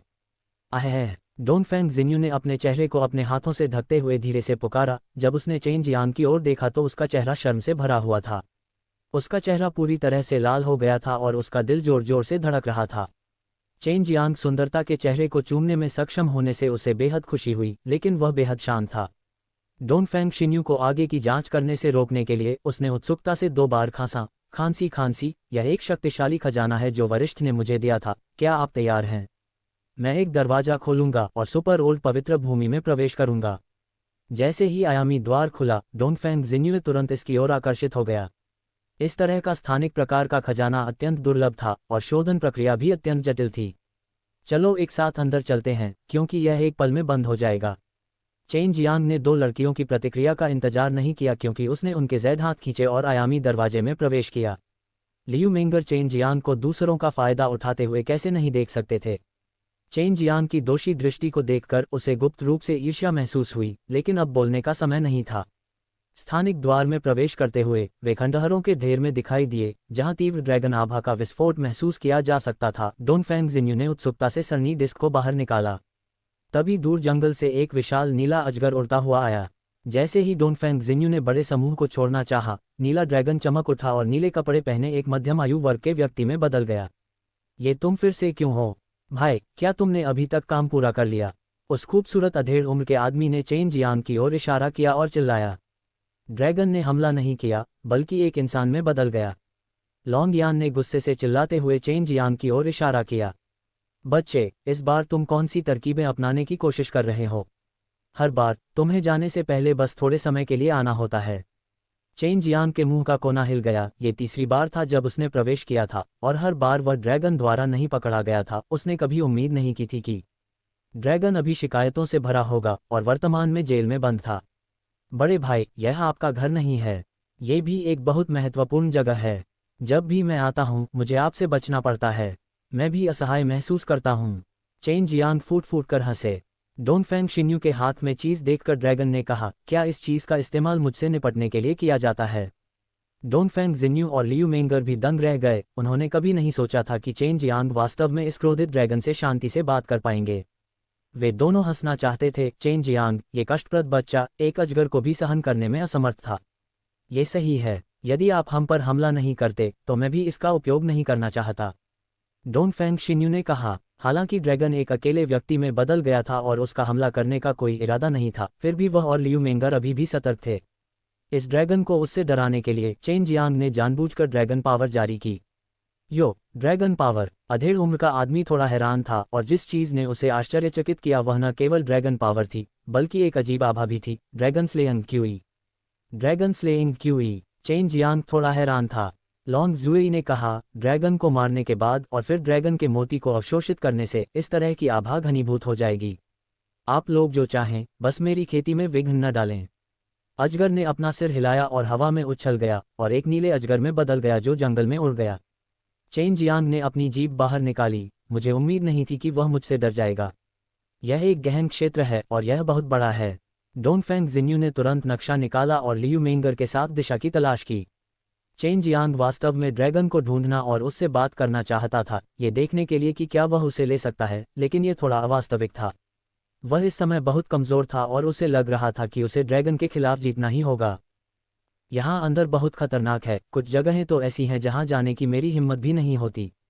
जंगल से अजगर की आवाज़ आए। हम पहले से ही यहाँ हैं, आइए पहले एक नज़र डालें। अगर हम वास्तव में खतरे को नहीं संभाल सकते हैं तो हम बाद में वापस आ सकते हैं, डोंगफेंग जिन्यू ने कहा, और लियू मेंगर ने सिर हिलाया। आप लोगों को मुझ पर नजर रखनी होगी। मैं आप लोगों जितना शक्तिशाली नहीं हूं। चेन जियांग ने अपने हाथ फैलाए। विनम्र मत बनो, तुम्हारे बिना हम इतनी आसानी से यहां नहीं पहुंच पाते। लियू मेंगर हंसे और डोंगफेंग जिन्यू के साथ आगे चले गए। एक सुंदरता की मुसीबत। लड़के, इन दो महिलाओं द्वारा मत मारा जाना। तुम्हारा भविष्य असीमित है। हालांकि आवाज तेज नहीं थी, चेन जियांग और बाकी लोग इसे सुन सकते थे। यह उनके साथ मरने लायक है, हे। चेन जियांग हंसे। वह बहुत चिंतित नहीं थे। खंडहरों से निकलने के बाद चेन जियांग और दो लड़कियों को पता चला कि वे मूल रूप से एक विशाल पहाड़ की चोटी पर थीं। मूल रूप से लियू मेंगर जेड लॉर्ड्स फ्रिस्बी को बाहर निकालना चाहते थे, लेकिन हवा में एक अजीब शक्ति थी जिसने उड़ती हुई जेड लॉर्ड्स फ्रिस्बी को जबरदस्ती दबा दिया। चेन जियांग हल्के से हवा में उछले। हवा में उछलने के बाद उसे भी अचानक दबाव महसूस हुआ और फिर, जैसे कि उसे किसी बड़े हथौड़े से बेरहमी से कुचल दिया गया हो, वह जोर से जमीन पर गिर गया। अब वह जानता था कि वह अजगर चारों ओर उड़ने में कितना प्रभावशाली था। यहाँ तक कि लियू मेंगर, डोंगफेंग जिन्यू और अन्य लोग भी आसानी से उड़ सकते थे। चलो बस आज्ञाकारी होकर चलते हैं। चेन जियांग ने भी नक्शे को देखा। वह स्थान अभी भी बहुत दूर था और यह एक बहुत बड़ा गहरा क्षेत्र था। यह राजा के महाद्वीप के केंद्र में भी था। हालांकि उसे अचानक एल्डरडैन के साथ किया गया अपना वादा याद आ गया। यदि वह इसे समय पर करने में असमर्थ होता तो निश्चित रूप से एल्डर डैन द्वारा उसे तिरस्कृत होकर मौत के घाट उतार दिया जाता। उसने जल्दी से लोटियन गेट को बाहर निकाला, लेकिन कोशिश करने के बाद भी वह स्थानिक दरवाजे को खोलने में असमर्थ रहा। छोटा नहीं, डोंगफेंग जिन्यू ने आकाश की ओर देखा। ये सही है, कई शक्तिशाली संरचनाएं हैं जो इस गहन क्षेत्र को कवर करती हैं। लियू मेंगर ने प्रशंसा की। इतनी बड़ी सरणी बनाने में सक्षम होने के लिए न केवल सभी शक्तिशाली सरणी मास्टरों को एक साथ काम करना होगा, बल्कि उन्हें एक बहुत शक्तिशाली व्यक्ति द्वारा स्थापित भी करना होगा। जल्दी करो, मेरे पास अभी भी डेट है। अगर मैं नहीं आ सका तो मर जाऊंगा। चेन जियांग उत्सुकता से चिल्लाया। क्या तारीख? लियू मेंगर ने उत्सुकता से पूछा। चेन जियांग ने शायद ही कभी इतनी चिंतित अभिव्यक्ति दिखाई हो। वैसे भी मैं चूक गया। मैं बहुत दुखी होऊंगा। चेन जियांग को पता था कि एल्डर डैन का स्वभाव बुरा था। लियू मेंगर ने हुआंग जिनटियन के बारे में सोचा और फिर नहीं पूछा। उस बूढ़े पागल ने सचमुच लोगों को डरा दिया। तीनों ने अपनी गति बढ़ा दी और जमीन पर दौड़ना शुरू कर दिया। हालांकि चेन जियांग को दो महिलाओं ने खींच लिया क्योंकि वह बहुत धीमा था। सौभाग्य से उसका शारीरिक शरीर बहुत मजबूत था और इतनी तेज दौड़ के दबाव को झेलने में सक्षम था। कई पहाड़ों पर चढ़ते हुए, एक बड़े जंगल से गुजरते हुए और गंदी हवा से भरे दलदल पर छलांग लगाते हुए रास्ते में राक्षस जानवरों के कुछ समूहों ने उनका पीछा किया और अंततः अपने गंतव्य पर पहुंचे। यह एक बहुत बड़ी झील थी जो सूख गई थी। नक्शे से पता चला कि यह जगह मूल रूप से पानी से बनी थी। लियू मेंगर ने चेन जियांग को सूखी हुई झील के तल पर ले जाकर नक्शे को देखा, कुछ चिन्हों की तलाश में। जल्द ही उन्हें झील के तल पर एक बक्सा मिला जो देखने में ऐसा लग रहा था जैसे वह मिट्टी से बना हो। वहां सचमुच एक खजाना है। चेन जियांग उत्साह से चिल्लाया। कई साल हो गए थे जब कोई आखिरी बार यहां आया था, और यह कुछ ऐसा था जो आदिम युग से अस्तित्व में था। डोंगफेंग जिन्यू ने आगे बढ़कर उस बक्से को धीरे से सहलाया जो खराब मिट्टी से ढका हुआ था। बाहर की मिट्टी तुरंत फट गई और एक बक्सा जो हरे जैद से बना हुआ लग रहा था दिखाई दिया, जिससे हल्की हरी रोशनी निकल रही थी। डोंगफेंग जिन्यू ने इसे ले जाने के लिए दोनों हाथों का इस्तेमाल किया। ये बहुत हल्का लग रहा था, इसलिए वह चेन जियांग और लियू मेंगर की ओर चल दी। चलो इसे खोलते हैं और देखते हैं कि अंदर क्या है। डोंगफेंग जिन्यू का चेहरा उत्साहित मुस्कुराहट से भरा था, जिससे उसका जैद चेहरा लाल हो गया, जिससे वह बेहद आकर्षक लग रही थी। जैसे ही लियू मेंगर ने अपना हाथ बढ़ाया, चेन जियांग ने उसे पकड़ लिया। मुझे ये करने दो। चेन जियांग की अभेद्यता, अगर अंदर बेहद जहर होता तो ये दोनों सुंदरियां निश्चित रूप से इसे सहन नहीं कर पाती, लेकिन वह डरते नहीं थे। चाहे वह जहरीले अजगर का जहरीला खून हो या अजीब जहरीली जादुई भ्रष्टाचार गैस, उनका उस पर कोई प्रभाव नहीं पड़ा। चेन जियांग की चिंता से भरी आंखों को देखकर लियू मेंगर को अपने दिल में गर्माहट महसूस हुई और उसने सिर हिलाया। जब चेन जियांग ने कवर खोला तो अंदर एक मोटी किताब थी। कोई जहरीली आभा नहीं थी, लेकिन बेहद दमनकारी ठंडी क्यूई ने अचानक उन पर हमला कर दिया था और सूखी हुई झील अचानक बर्फ और बर्फ की दुनिया में बदल गई थी। आसपास का वातावरण विशाल बर्फ के पहाड़ों से भर गया था। ऐसा लग रहा था जैसे उन्हें टेलीपोर्ट किया गया हो किसी अन्य स्थान पर, बर्फ और बर्फ की ठंड से भरी दुनिया। यह कोई मायावी जादुई व्यू है। लियू मेंगर ने चारों ओर देखा, हड्डियों को छेदने वाली ठंडी हवा को महसूस किया जो इतनी वास्तविक थी कि इसकी पुष्टि करना उसके लिए कठिन था। चेन जियांग और लियू मेंगर अचानक भीषण ठंड की चपेट में आ गए और उनका पूरा शरीर कांप उठा। सौभाग्य से उनके पास अग्नि आत्मा थी, उसके द्वारा छोड़ी गई अग्नि ऊर्जा भीषण ठंड को दूर करने में सक्षम थी। गर्म चंद्रमा। लियू मेंगर ने डोंगफेंग जिन्यू को अचानक गिरते देखा और मदद नहीं कर सके, लेकिन चौंक गए। यहाँ तक कि डोंगफेंग जिन्यू जैसे विशेषज्ञ भी इस तरह की ठंडी ऊर्जा से प्रभावित हो सकते थे। ये देखा जा सकता था कि यह बर्फ और बर्फ सरल नहीं थी। लियू मेंगर ने उत्सुकता से गर्म हवा छोड़ी और डोंगफेंग जिन्यू के शरीर में डाल दी, जिससे वह धीरे धीरे ठीक हो गई। हालांकि उसका चेहरा पूरी तरह से पीला पड़ गया था और उसका शरीर कांप रहा था। डोंगफेंग जिन्यू एक मास्टर रिफाइनर थी। भले ही उसके पास अग्नि आत्मा नहीं थी, लेकिन उसकी लपटें कमजोर नहीं थीं। ये बहुत ठंडा है, मेरे शरीर में आगेनेट क्यूई पूरी तरह से जम गई है। डोंगफेंग शिन्यू का नाजुक शरीर लगातार कांप रहा था, जिससे उसके पास और अधिक गर्मी पैदा करने के अलावा कोई विकल्प नहीं था। मैं आम लोगों की तरह ही हूँ। मैं इनेट क्यूई का बिल्कुल भी उपयोग नहीं कर सकता। डोंगफेंग जिन्यू अचानक भयभीत हो गया और अचानक उसकी ताकत खो गई। ये प्रत्येक रैंकर के लिए एक बुरा सपना था। लियू मेंगर को यह अनुभव पहले भी हुआ था। उसने मदद के लिए चेन जियांग की ओर देखा, और हालांकि चेन जियांग की ताकत उनकी तुलना में कमजोर थी, चेन जियांग हमेशा उनके रक्षक रहे थे। उस हड्डी का क्या हुआ जो मैंने तुम्हें पिछली बार दी थी? इसे बाहर निकालो और उस पर बैठो। ये ठीक रहेगा। चेन जियांग को पता था कि बर्फीली ठंडी शक्ति बहुत शक्तिशाली थी। यदि उसके पास स्वर्ग की अग्नि आत्मा नहीं होती तो उसका मजबूत शरीर भी उसे धारण नहीं कर पाता। डोनफेंग जिन्यू ने उत्सुकता से अपने भंडारण रिंग से वर्मिलियन पक्षी की हड्डी निकाली और लियू मेंगर के समर्थन से वह ऊपर चढ़ गया और उसके ऊपर बैठ गया। वर्मिलियन बर्ड की हड्डी वास्तव में इन्फर्नो डिवाइन बर्ड की हड्डियां थीं, जिससे डोनफेंग जिन्यू को जल्दी से ठीक होने में मदद मिली। मैं लगभग मर ही गया, ये हड्डियां वाकई बहुत अच्छी हैं। डोनफेंग शिन्युए ने प्रशंसा करते हुए वर्मिलियन बर्ड की हड्डी को धीरे से सहलाया। डोनफेंग शिन्यू को अब यकीन हो गया था कि चेन जियांग के पास भी एक फायर सोल है और यह बहुत शक्तिशाली भी था, अन्यथा बर्फ और बर्फ की इस अजीब दुनिया में कुछ भी नहीं होता। वह एक योद्धा थी जिसे निर्वाण क्लेश में 8 कष्टों से गुजरना पड़ा, लेकिन क्योंकि उसके पास मार्शल स्पिरिट नहीं थी, वह लगभग मौत के मुंह में चली गई थी। ऐसा लगता है जैसे इस बॉक्स के भीतर कोई तंत्र है। इसे खोलते ही कुछ ऐसा हुआ। क्या यह एक प्रकार का परीक्षण है? चेन जियांग ने संदूक से किताब निकाली। ये वह रहस्य है जिसे हमने दूर से खोजा था। चेन जियांग ने पुस्तक लियू मेंगर को सौंप दी और लियू मेंगर द्वारा इसे प्राप्त करने के बाद उन्होंने उसके साथ मिलकर इसे पढ़ा। जैसे ही दोनों लड़कियां देखती हैं, उनकी आंखें चौड़ी हो जाती हैं। उनके खूबसूरत चेहरे उत्साह से भर जाते हैं और चेन जियांग के कुछ बार चिल्लाने के बाद वे दोनों हार मान लेती हैं और अपने दिलों में डूब जाती हैं। चेन जियांग मदद नहीं कर सकता है लेकिन देख सकता है और जानता है कि किताब में किताब सरनी स्पिरिट अनाज में से एक थी। जिस स्थान पर हम अभी हैं वह वास्तव में एक भ्रम संरचना है, जिसे फ्रीजिंग स्काई की महान संरचना कहा जाता है। भयानक बर्फीली ठंडी शक्ति एक भ्रम नहीं है, बल्कि यह महान संरचना द्वारा बनाई गई एक भ्रम है।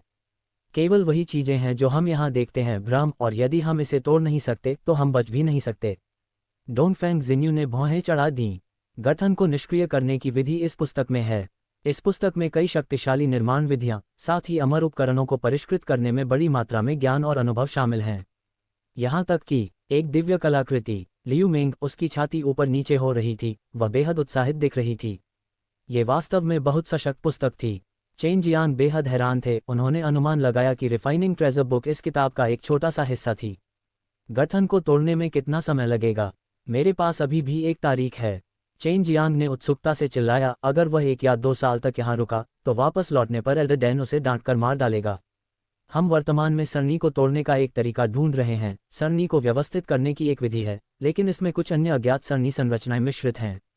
पुस्तक के अनुसार अनाम सरनी संरचनाएं भी इस पुस्तक में हैं, लेकिन इस पुस्तक में बहुत सारी बड़ी और छोटी सारणी संरचनाएं हैं, उन्हें ढूंढना बहुत कठिन है। लियू मेंगर को अब लगा कि यह बेहद मुश्किल है। आइए पहले एरे फाउंडेशन पर एक नज़र डालें, डोनफेंग शिन्यू ने कहा। चेन जियांग ने भी अपना सिर फॉर्मेशन बेस के करीब ले जाया। वह देखना चाहता था कि हेवनली विंटर मैजिक एरे कैसा दिखता है, लेकिन वह इसे समझ नहीं सका, क्योंकि किताब के शीर्ष पर केवल एक वृत्त खींचा गया था और अचानक अंदर कई घने और गंदे छोटे स्पिरिट ग्रेन थे। हालांकि अगर वह ध्यान से देखे तो इन आत्मा अनाजों का एक निश्चित पैटर्न था और उन्हें समझने के लिए उसे बहुत प्रयास करना होगा। चेन जियांग के पास भी सरनी निर्माण के लिए एक निश्चित स्तर की नींव थी, लेकिन उसने जो देखा उससे वह पूरी तरह से भ्रमित हो गया। इसमें कोई आश्चर्य नहीं कि ये दोनों सुंदरियां इसके बारे में इतनी मेहनत से सोच रही थीं। डोनफेंग शिन्यू वर्मिलियन पक्षी की हड्डी को नहीं छोड़ सकता था, वह केवल ड्रैगन की हड्डी को खींच सकता था। वह लियू मेंगर को इसे दूर नहीं ले जाने दे सकता था, क्योंकि अंदर खतरे हो सकते थे, क्योंकि लियू मेंगर उसका एकमात्र लड़ाकू था। डोनफेंग शिन्यू इस समय एक बिग बॉस की तरह थी, जिससे उसे बेहद शर्मिंदगी महसूस हो रही थी। वहां जाते समय उसने चेन जियांग से धीरे से पूछा कि क्या उसने कड़ी मेहनत की है। ये यही होना चाहिए। लियू मेंगर ने इस पुस्तक की तुलना करते हुए अपने चारों ओर देखा। भले ही वह सफ़ेद बर्फ के विशाल विस्तार से घिरा हुआ था और वह ये निर्धारित कर सकती थी। अचानक आसपास का नज़ारा फिर से बदल गया। इस समय ठंड और भी ज़्यादा बढ़ गई थी। हालांकि वे तीनों अभी भी इसे झेलने में सक्षम थे। अभी अभी ऐसा लग रहा था कि उन्होंने सरनी का एक और तंत्र चालू कर दिया है, जिससे वे एक बहुत ऊंचे बर्फ के पहाड़ की चोटी पर पहुंच गए हैं। अभी अभी ऐसा लग रहा था कि उन्होंने सरनी का एक और तंत्र चालू कर दिया है, जिससे वे एक बहुत ऊंचे बर्फ के पहाड़ की चोटी पर पहुंच गए हैं। इस प्रकार का शक्तिशाली भ्रम कुछ ऐसा था जिसे लॉन्ग जुएई, जिसकी आत्मा बहुत मजबूत थी, भी नहीं देख सका। चेन जियांग ने देखने के लिए अपना सिर घुमाया और आसपास का दृश्य अचानक बदल गया, जिससे वह एक खूबसूरत घाटी में दिखाई देने लगा जो पक्षियों की चहचहाहट और फूलों की खुशबू से भरी हुई थी। बड़ी बहन मेंगर, सिस्टर वॉम मून कहाँ है? चेन जियांग घास पर बैठा था, अपने काले काले बालों में खूबसूरती से कंघी कर रहा था। डोनफेंग शिन्यू पहले ही गायब हो चुका था। वह मोर्चा तोड़ने गई और मुझसे कहा कि मैं तुम्हारी रक्षा के लिए पीछे रहूं। लियू मेंगर चेन जियांग को देखकर आकर्षक ढंग से मुस्कुराए। उनके गाल चेरी लाल हो गए, जिससे चेन जियांग को ऐसा महसूस हुआ जैसे वह इस दृश्य से नशे में था। यदि डोनफेंग जिन्यू की उपस्थिति नहीं होती तो वह बहुत पहले ही लियू मेंगर के साथ अंतरंग हो गया होता, और यह एक अच्छी बात थी। लियू मेंगर के आकर्षक और मोहक रूप को देखकर चेन जियांग का दिल धड़क उठा। वह जल्दी से आगे बढ़ा और लियू मेंगर को गले लगा लिया, उसे धीरे से अपने सुगंधित होठों और उसकी मीठी जीभ को पकड़ने दिया जिसने उसे कई दिनों से उसके लिए तरसाया था, और चूसना जारी रखा। छोटे बदमाश, मैंने तुम्हें बहुत याद किया। जैसे ही लियू मेंगर ने उसे चूमा, उसने धीरे से खुद से फुसफुसाया और चेन जियांग को और भी कसकर गले लगा लिया। जब वे दोनों इस खूबसूरत घाटी में जोश से चूम रहे थे, डोनफेंग जिन्यू अभी भी पहाड़ की चोटी पर थी जहां ठंडी हवा चल रही थी। चेन जियांग और लियू मेंगर को अपने सामने खड़े देखकर वह चौंक गई, उसे यकीन नहीं हुआ कि यह सच है, और उसका चेहरा थोड़ा लाल हो गया। भ्रम की स्थिति, वे लंबे समय से अपने प्रेमी के साथ ऐसा ही रहना चाहते थे। इस क्षण में मोह के महान गठन के भीतर उनके दिल के भीतर हर एक विचार वैसा ही होगा जैसा वे चाहते थे, इसलिए उन्हें अपनी कल्पना में रहना चाहिए। अब डोनफेंग जिन्यू का चेहरा और भी लाल हो गया, उसने खुद से यह उम्मीद नहीं की थी कि वह प्रेमियों के इस ढेर को एक दूसरे के साथ अंतरंग होने से रोक पाएगी। चेन जियांग और लियू मेंगर वास्तव में अपनी कल्पनाओं में गहरे डूबे हुए थे, यही कारण है कि उनका परिवेश एक सुंदर छोटी घाटी बन गया था। डोनफेंग जिन्यू, जो उनके रास्ते में था, वह भी यहाँ नहीं था, इसलिए वे एक दूसरे के करीब आ सकते थे। हे भगवान, वे क्या करने की कोशिश कर रहे हैं? नहीं, मैं अभी भी यहाँ हूँ। डोनफेंग जिन्यू का दिल तेजी से धड़कने लगा, उसकी सांसें तेज हो गईं और उसका चेहरा और भी अधिक लाल हो गया, क्योंकि चेन जियांग ने पहले ही लियू मेंगर के कपड़ों का किनारा फाड़ दिया था और उसका बुरा हाथ लियू मेंगर के बर्फ सफ़ेद खरगोश को रगड़ रहा था। लियू मेंगर की छाती पर बड़े सफ़ेद खरगोशों का जोड़ा पहले ही पूरी तरह से बाहर निकल चुका था और चेन जियांग के बड़े हाथ से उसे मसला जा रहा था। दूसरी ओर उनके होंठ एक दूसरे के होंठों को चूस रहे थे, जिससे शहद चूसे जाने की आवाज़ें आ रही थीं। लियू मेंगर के जैड मुंह से एक हल्की कराह के साथ एक नाजुक सुगंध की लहरें निकली, जैसे कि चेन जियांग की बुरी आग को प्रज्वलित कर दिया हो, जिससे वह और भी अधिक पागलपन से लियू मेंगर की चमकती बर्फ की चोटियों को मसलने लगा और उसके गुलाबी कमल के बीजों को जकड़ने लगा। डोनफेंग जिन्यू ने लंबे समय से देखा था कि लियू मेंगर उसके बहुत करीब था, लेकिन उसने नहीं सोचा था कि चेन जियांग उसकी पत्नी के मालिक को रख देगा। उसे वास्तव में उम्मीद नहीं थी कि लियू मेंगर वास्तव में उसके प्यार में पड़ जाएगी। यदि उसने व्यक्तिगत रूप से उन दोनों को इतना घनिष्ठ होते नहीं देखा होता तो उसे विश्वास नहीं होता कि चेन जियांग, ये बव्वा, वास्तव में इतनी उच्च और शक्तिशाली महिला सम्राट के दिल पर कब्जा करने में सक्षम होगी। अगर यह जारी रहा तो वे निश्चित रूप से।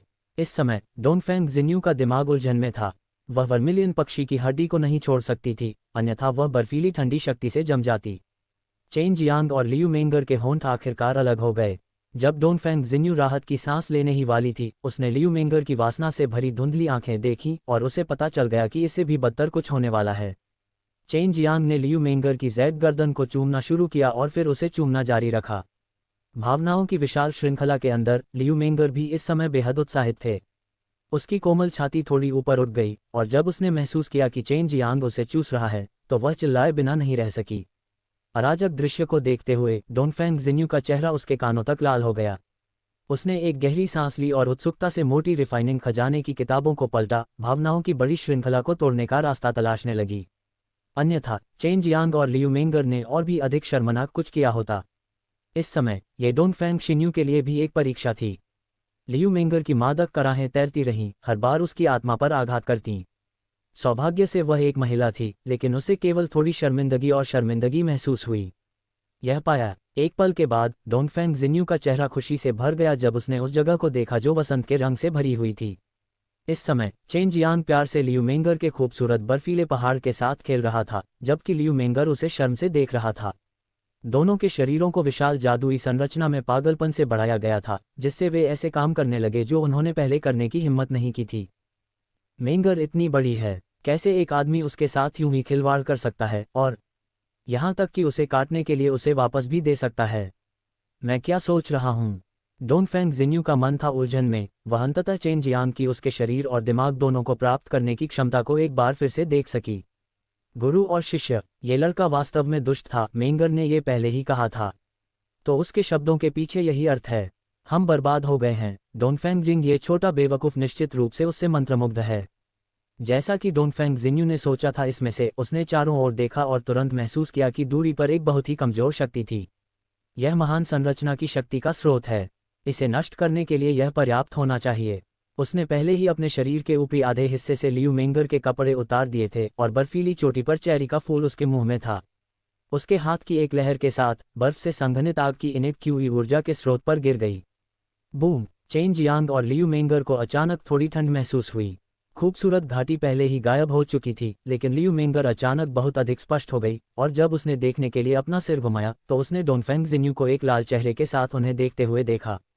इससे लियू मेंगर का खूबसूरत चेहरा तुरंत लाल हो गया। जैसे ही चेन जियांग संतुष्ट महसूस कर रहा था, लियू मेंगर ने उसकी कमर पर चुटकी ली और चेन जियांग को जोर से चिल्लाने पर मजबूर कर दिया। उसने अचानक अपने आसपास के दृश्यों को देखा, डोनफेंग जिन्यू को वर्मिलियन पक्षी की हड्डी पर बैठे देखा और तुरंत महसूस किया कि क्या हुआ था। केवल अब लियू मेंगर ने जल्दी की और अपने कपड़े पहने और अपने अभिमानी और आकर्षक शुआंगफेंग को छुपाया। वॉम मून, क्या आप संरचना को तोड़ने नहीं गए थे? लियू मेंगर शर्मा गए और अपना सिर नीचे कर लिया और धीमी आवाज में पूछा। डोनफेंग जिन्यू ने अपना सिर इधर उधर कर लिया क्योंकि चेन जियांग इस समय उसे घूर रहा था, जिससे उसे एक बेवजह का डर महसूस हो रहा था। मैंने अभी इसे तोड़ दिया या अन्यथा चेन जियांग इतना शर्मीला नहीं था। आखिरकार उन्हें इसकी लत लग गई थी, लेकिन दुर्भाग्य से उन्होंने इसे जारी नहीं रखा। तो फिर तुमने ये सब देखा? चेन जियांग ने शर्मिंदा होने का नाटक किया। डोनफेंग जिन्यू ने हल्के से अपना सिर हिलाया। भले ही मुझे नहीं पता कि आप सभी इससे कैसे बच पाए, मैं किसी और को नहीं बताऊंगा। चेन जियांग ने कुछ बार खांसते हुए कहा, बहनों, बेहतर होगा कि तुम दोनों जल्दी करो और व्यूह को तोड़ दो, यदि नहीं तो कौन जानता है कि आगे क्या होगा। ये किसी भी चीज के लिए संभव था। डोनफेंग जिन्यू को भी चिंता थी कि वह और भी अधिक खतरनाक समूह में गिर जाएगा, शायद वह लियू मेंगर और उसकी तरह बन जाएगा। छोटे बदमाश, ये बेकार है, चाहे हम तुम्हें अभी कैसे भी बुलाएं, तुम वास्तव में इसमें शामिल हो। सू मियाओ की आवाज में ईर्ष्या थी। हालांकि वह जानती थी कि चेन जियांग और लियू मेंगर पहले से ही करीब थे, उसने कोई आपत्ति नहीं जताई, लेकिन जब उसने देखा तो वह मदद नहीं कर सकी, लेकिन थोड़ा असहज महसूस कर रही थी। अगर आप होते तो मैं भी निवेश करता। चेन जियांग मूर्खतापूर्वक हंसे। हम्फ, डोनफेंग शिन्यू ने कहा, यह सरनी नींव है। जब तक हम सरनी की ऊर्जा के स्रोत को समझते हैं, हम इसे नष्ट कर सकते हैं और इसे तोड़ सकते हैं। पहले का गठन समान था, लेकिन गठन अपेक्षाकृत सरल और कच्चा है, इस प्रकार मैं था आसानी से इसका पता लगाने में सक्षम। चेन जियांग ने डोनफेंग जिन्यू को अजीब तरह से देखा, जैसे वह उसे डांट रहा हो। हम्फ, लिटिल स्काउंडर, अपनी कल्पना को जंगली मत बनने दो। लियू मेंगर ने चेन जियांग को हल्के से चुटकी ली और सूंघा। बेशक वह जानती थी कि चेन जियांग अपने अच्छे भाग्य को खराब करने के लिए डोनफेंग जिन्यू को दोषी ठहरा रहा था। बड़ी बहन मेंगर, जियानिक्सियन को आपके और मेरे बीच के रिश्ते के बारे में पहले से ही पता था। वह बेवकूफ़ नहीं है, उसे यह बहुत पहले से पता था। चेन जियांग ने अपने होठों को सिकोड़ते हुए कहा, क्या वह वास्तव में इसके बारे में पहले से ही जानती थी? लियू मेंगर की आंखें चौड़ी हो गईं, उसका गोरा चेहरा फिर से लाल हो गया। जू जियानिक्सियन ने दिखावा किया था कि उसे इसका एहसास नहीं था, जिसका मतलब था कि वह उसे पहचानती थी। वह नहीं जानती थी कि जू जियानिक्सियन का सामना कैसे करना है, यही कारण है कि वह हमेशा ऐसा करती थी। उसके दिल पर पत्थर था, लेकिन अब उसे चिंता करने की कोई ज़रूरत नहीं थी। यह अचानक खुशी कई जटिल भावनाओं के साथ थी। इसके बारे में ज़्यादा मत सोचो, चलो सबसे पहले इस संरचना को तोड़ें। चेन जियांग ने उसके चेहरे को सहलाया और मुस्कुराया। उसकी मुस्कान काफ़ी भयावह थी, जिससे लियू मेंगर को उस पर थूकना पड़ा। गठन ऊर्जा का स्रोत पास में है, वहाँ एक बहुत ही कमज़ोर स्थान है। एक बार इसका एहसास हो जाए तो इसे नष्ट और नष्ट किया जा सकता है। डोनफेंग शिन्यू ने कहा। फिर उसने किताब पलटी और जारी रखा, मेंगर, यहाँ आओ और देखो। चेन जियांग को नहीं पता था कि अब क्या करना है, इसलिए वह केवल बर्फ पर लेट सकता था और दो खूबसूरत लड़कियों को देखते हुए कल्पना में लिप्त हो सकता था। छोटे बदमाश, तुम बहुत भूखे हो। क्या तुम चाहते हो कि यह अजगर तुम्हारी मदद करे? लॉन्ग जुएई अचानक हंस पड़ी। जरूर, चेन जियांग ने तुरंत उत्तर दिया। वह हमेशा उस युवा लड़की के रंग और एक खूबसूरत अजगर के शैतानी शरीर के बारे में सोचता रहता था। आप चाहें, लॉन्ग जुएई ने चिढ़ाया, उस दिन का इंतजार करें जब ये ड्रैगन अच्छे मूड में हो। शायद ऐसा हो सकता है, हे। इस छोटी ड्रैगन लड़की की हंसी असीम आकर्षण से भरी थी, जिससे चेन जियांग के दिल में कोई हलचल नहीं हुई। सरनी के ब्लूप्रिंट के बिना मुझे डर है कि हम आधार नहीं ढूंढ पाएंगे। हालांकि ब्लूप्रिंट के साथ भी सारणी को तोड़ने के लिए कमजोर बिंदु को ढूंढना बहुत मुश्किल होगा, लियू मेंगर ने कहा। दोनों लड़कियों ने फ्रीजिंग स्काई इल्यूजन फॉर्मेशन का विश्लेषण करना जारी रखा, लेकिन चेन जियांग के पास एक सृजन दिव्य तरल को संघनित करने के अलावा कोई विकल्प नहीं था। इन चीजों का अधिक होना उसके लिए बुरा नहीं होगा। कुछ दिनों के बाद दोनों लड़कियों को अंततः वह स्थान मिल गया जिसने जटिल सरनी ब्लूप्रिंट के माध्यम से संरचना को तोड़ दिया। वह कमजोरी बहुत छोटी थी, सुई जितनी बड़ी, लेकिन फिर भी उन्हें पता चल गई। मैं संरचना की आंख पर हमला करने जा रहा हूं, अपने आप को तैयार करें। लियू मेंगर ने कहा। अपनी शक्तिशाली इनेट क्यूई का उपयोग करते हुए उसने एक पतली सुई को संघनित किया और उसे लहराया, सुई के आकार की कमजोरी में छेद करते हुए उसे बाहर निकाला। वे सूखी हुई झील के तल पर प्रकट हुए। हालांकि डोनफेंग जिन्यू का चेहरा दर्द से भरा हुआ था, उसका चेहरा हल्का सफ़ेद था और उसके चेहरी होंठ गहरे बैंगनी रंग में बदल गए थे। ये स्पष्ट था कि उसे जहर दिया गया था। ठंडा जहर। ग्रेट फ्रोजन क्लाउड आर्ट में बर्फीली ठंडी शक्ति ने एक प्रकार का ठंडा जहर विकसित किया था और ग्रेट फॉर्मेशन के टूटने के बाद यह मेरे शरीर में प्रवेश कर गया। डोनफेंग जिन्यू ने कमजोर रूप से कहा। ऐसा लग रहा था जैसे वह लगभग था पतन के लिए। बायूयू ने उत्सुकता से कहा, यह दानव दुनिया से बर्फ आत्मा शैतान जहर है। ये जहर केवल जादुई भ्रष्टाचार गैस के तहत मौजूद है और इसकी एक आध्यात्मिक प्रकृति है जिसका उपयोग उन लोगों के शरीर में रिसने के लिए किया जाता है जिनके पास अग्नि आत्मा नहीं है। एक बार जब कोई जहर से मर जाता है तो वे अपने शरीर के भीतर ऊर्जा को भस्म करने में सक्षम होंगे और फिर धीरे धीरे मजबूत हो जाएंगे। हमें क्या करना चाहिए? क्या कोई उम्मीद है? चेन जियांग ने उत्सुकता से पूछा। अगर मेरी बहन यहाँ होती तो शायद कोई रास्ता होता। बायूयू अचानक चिल्लाए। हाँ, उसे अग्नि आत्मा के साथ मिल जाने दो। सू मियाओ ने हल्के से आह भरी। उसे वह बैंगनी अग्नि आत्मा दे दो जो तुमने टाइमिंग से निकाली थी। मेरे पास अभी इसका उपयोग नहीं है और इसके अलावा मुझे चिंता नहीं है कि मुझे भविष्य में इसकी आवश्यकता नहीं होगी। उद्धरण चिन्ह। लियू मेंगर का हाथ, जिसने डोनफेंग जिन्यू को पकड़ रखा था, बड़ी मात्रा में गर्मी छोड़ने में सक्षम था, लेकिन ये केवल थोड़ी देर के लिए ही कम करने में सक्षम था। चेन जियांग ने बैंगनी फायर सोल को बाहर निकाला जिसमें मोती था। ये बैंगनी फायर सोल बेहद महंगा था। उसने मूल रूप से इसे सू मियाओ को देने की योजना बनाई थी, लेकिन अब जब वह इसका इस्तेमाल लोगों को बचाने के लिए करना चाहता था तो वह इसे केवल बाहर निकाल सकता था। ये पर्पल फायर सोल है। बड़ी बहन मेंगर, इसे जोड़ने में उसकी मदद करें। चेन जियांग ने बैंगनी चमकता हुआ मोती सौंप दिया। लियू मेंगर दंग रह गया। चेन जियांग वास्तव में इस चीज को अपने साथ ले गया था। ये पर्पल फायर सोल था, यहाँ तक कि स्वर्ग क्षेत्र में भी ये लोगों के लिए उससे इसे लूटने के लिए पर्याप्त था। डोनफेंग जिन्यू ने मूल रूप से सोचा था कि वह निश्चित रूप से मर चुकी है, लेकिन जब उसने चेन जियांग को उसे बचाने के लिए बैंगनी फायर सोल निकालते देखा तो वह अतुलनीय रूप से प्रभावित हुई। वह पर्पल फायर सोल के मूल्य के बारे में बहुत स्पष्ट थी, लेकिन चेन जियांग उसे बचाने के लिए इसका उपयोग करने में बहुत सीधी थी। वह न केवल जीवित रहने में सक्षम था, बल्कि वह उस अग्नि आत्मा को भी प्राप्त करने में सक्षम था जिसके लिए वह दिन रात तरसती रहती थी। लियू मेंगर ने आपकी अत्याचारी अग्नि आत्मा को नियंत्रित करने के लिए अपनी चेतना का उपयोग करते हुए मनके को तोड़ दिया और इसे डोनफेंग जिन्यू के शरीर में प्रवेश करने दिया। डोनफेंग शिन्यू को पता था कि फायर सोल के साथ जुड़ना बेहद दर्दनाक होगा। यदि उसके पास अतीत में कोई विकल्प होता तो वह अग्नि आत्मा को प्राप्त करने के लिए 10 गुना अधिक दर्द सहना पसंद करती। आपको इसका अनुभव है। आपको उसे अग्नि आत्मा के साथ विलय करने के लिए मार्गदर्शन करना चाहिए। ये खुद के लिए यह पता लगाने की कोशिश करने से तेज है। चेन जियांग डोनफेंग जिन्यू के पास आया और उसके कसकर बंद छोटे मुंह को जोर से दबाया, फिर सांसारिक फल का एक टुकड़ा भर दिया। अग्नि आत्मा के साथ विलय होने पर सांसारिक फल खाने का दर्द बहुत कम हो जाएगा। पिछली बार पवित्र दान क्षेत्र में युनजू ऐसे ही थे जब सांसारिक फल के साथ जुड़कर वह कुछ पुष्टि करना चाहते थे। फायर सोल के साथ जुड़ने के अनुभव के संबंध में चेन जियांग नश्वर क्षेत्र की 2 महान सुंदरियों की तुलना में कहीं अधिक अनुभवी थी। सांसारिक फल खाने के बाद डोनफेंग शिन्यू को अब उतना दर्द महसूस नहीं हुआ, लेकिन अभी भी कुछ दर्द था। अग्नि आत्मा के साथ विलय करते समय आपको अभी भी अपने शरीर में जन्मजात कुंफू आत्मा के साथ किसी भी टकराव से बचने की आवश्यकता है। अग्नि आत्मा को आपकी आत्मा सहित पूरी तरह से आपके साथ विलय करने की आवश्यकता है।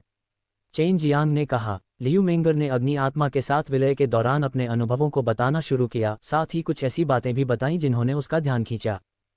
डोनफेंग शिन्यू की फायर सोल के साथ जुड़ने की गति बेहद तेज थी, जो चेन जियांग की उम्मीदों से बाहर थी। का चेहरा अब बहुत स्वस्थ, लाल और आकर्षक था, जिससे लोग उसे एक टुकड़ा खाने को मजबूर हो जाते थे। धन्यवाद, छोटे बदमाश। डोनफेंग शिन्यू धीरे से हंसा, उसकी आंखें कृतज्ञता से भरी थीं। ये फायर सोल वास्तव में बहुत कीमती है। मैं वास्तव में नहीं जानता कि आपको कैसे चुकाऊं। मेरे गुलाम बन जाओ। चेन जियांग हंसे। इससे लियू मेंगर को अपना पैर जोर से दबाना पड़ा। अधिक ईमानदार बनो। लियू मेंगर ने चेन जियांग को अपनी खूबसूरत आंखों से देखा। डोनफेंग जिन्यू हल्के से मुस्कुराए। वह मनमोहक मुस्कान बेहद नशीली थी। अगर मैं आपकी महिला गुलाम बन जाऊं तो मेंगर को निश्चित रूप से ईर्ष्या होगी। वह मुंह, इस लड़के की बकवास मत सुनो। लियू मेंगर थोड़ा चिंतित था कि डोनफेंग जिन्यू सहमत होगा। आखिरकार एक मिसाल के रूप में हुआ जियानेग्यू था और चेन जियांग बेहद रहस्यमय था। लेकिन मुझे उसे चुकाना होगा। मैं उसकी अग्नि आत्मा को यूं ही नहीं ले सकता। डोनफेंग शिन्यू अब वास्तव में गंभीर था, जिससे चेन जियांग का दिल उछल पड़ा। शुरुआत में तो वह मजाक कर रहा था, लेकिन अगर डोनफेंग जिन्यू सहमत हो जाता तो उसके जैसी सुंदर, शक्तिशाली दासी के लिए फायर सोल का आदान प्रदान करके उसे बहुत लाभ होता। ये जानना था कि जब उसने फायर सोल प्राप्त किया तो ये बहुत आसान था, क्योंकि वह भविष्य में और भी बहुत कुछ बना सकता था। अहम, मैं तो बस मजाक कर रहा था। बड़ी बहन वॉमून, कृपया इसे गंभीरता से न लें। हालांकि चेन जियांग ने कहा कि वह वास्तव में डोनफेंग जिन्यू को इसे गंभीरता से लेना पसंद करते हैं। उसने सोचा कि अगर वह भविष्य में अपनी सेवा के लिए दो खूबसूरत महिला दासियों हुआ जियानग्यू और डोनफेंग जिन्यू को ला सके तो ये भावना उसके दिल की गहराई से फूट जाएगी। डोनफेंग शिन्यू मूल रूप से मृत्यु के कगार पर थी, ठंडे जहर की यातना से पीड़ित थी, वह पहले से ही निराशा में थी, लेकिन चेन जियांग ने अचानक उसे बचा लिया। न केवल वह मरी नहीं, बल्कि उसे एक बैंगनी अग्नि आत्मा भी प्राप्त हुई। डोनफेंग जिन्यू ने इन शब्दों के सही अर्थ को गहराई से महसूस किया था।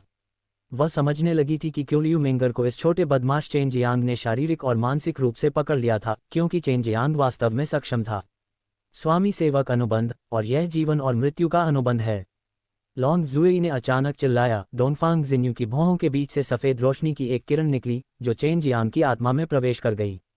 स्तब्ध था। लियू मेंगर भी बेहद हैरान था। एक अनुबंध भी सरनी का एक रूप था, यह बेहद अजीब था, और मास्टर सेवक अनुबंध वास्तव में सबसे सरल लेकिन सबसे शक्तिशाली प्रकार का अनुबंध था, विशेष रूप से इस प्रकार का जीवन और मृत्यु अनुबंध। तुमने मुझे जीवन दिया, अब से मुझे तुम्हारी रक्षा करने दो। डोनफेंग शिन्यू मधुरता से मुस्कुराया और चिल्लाया, मास्टर,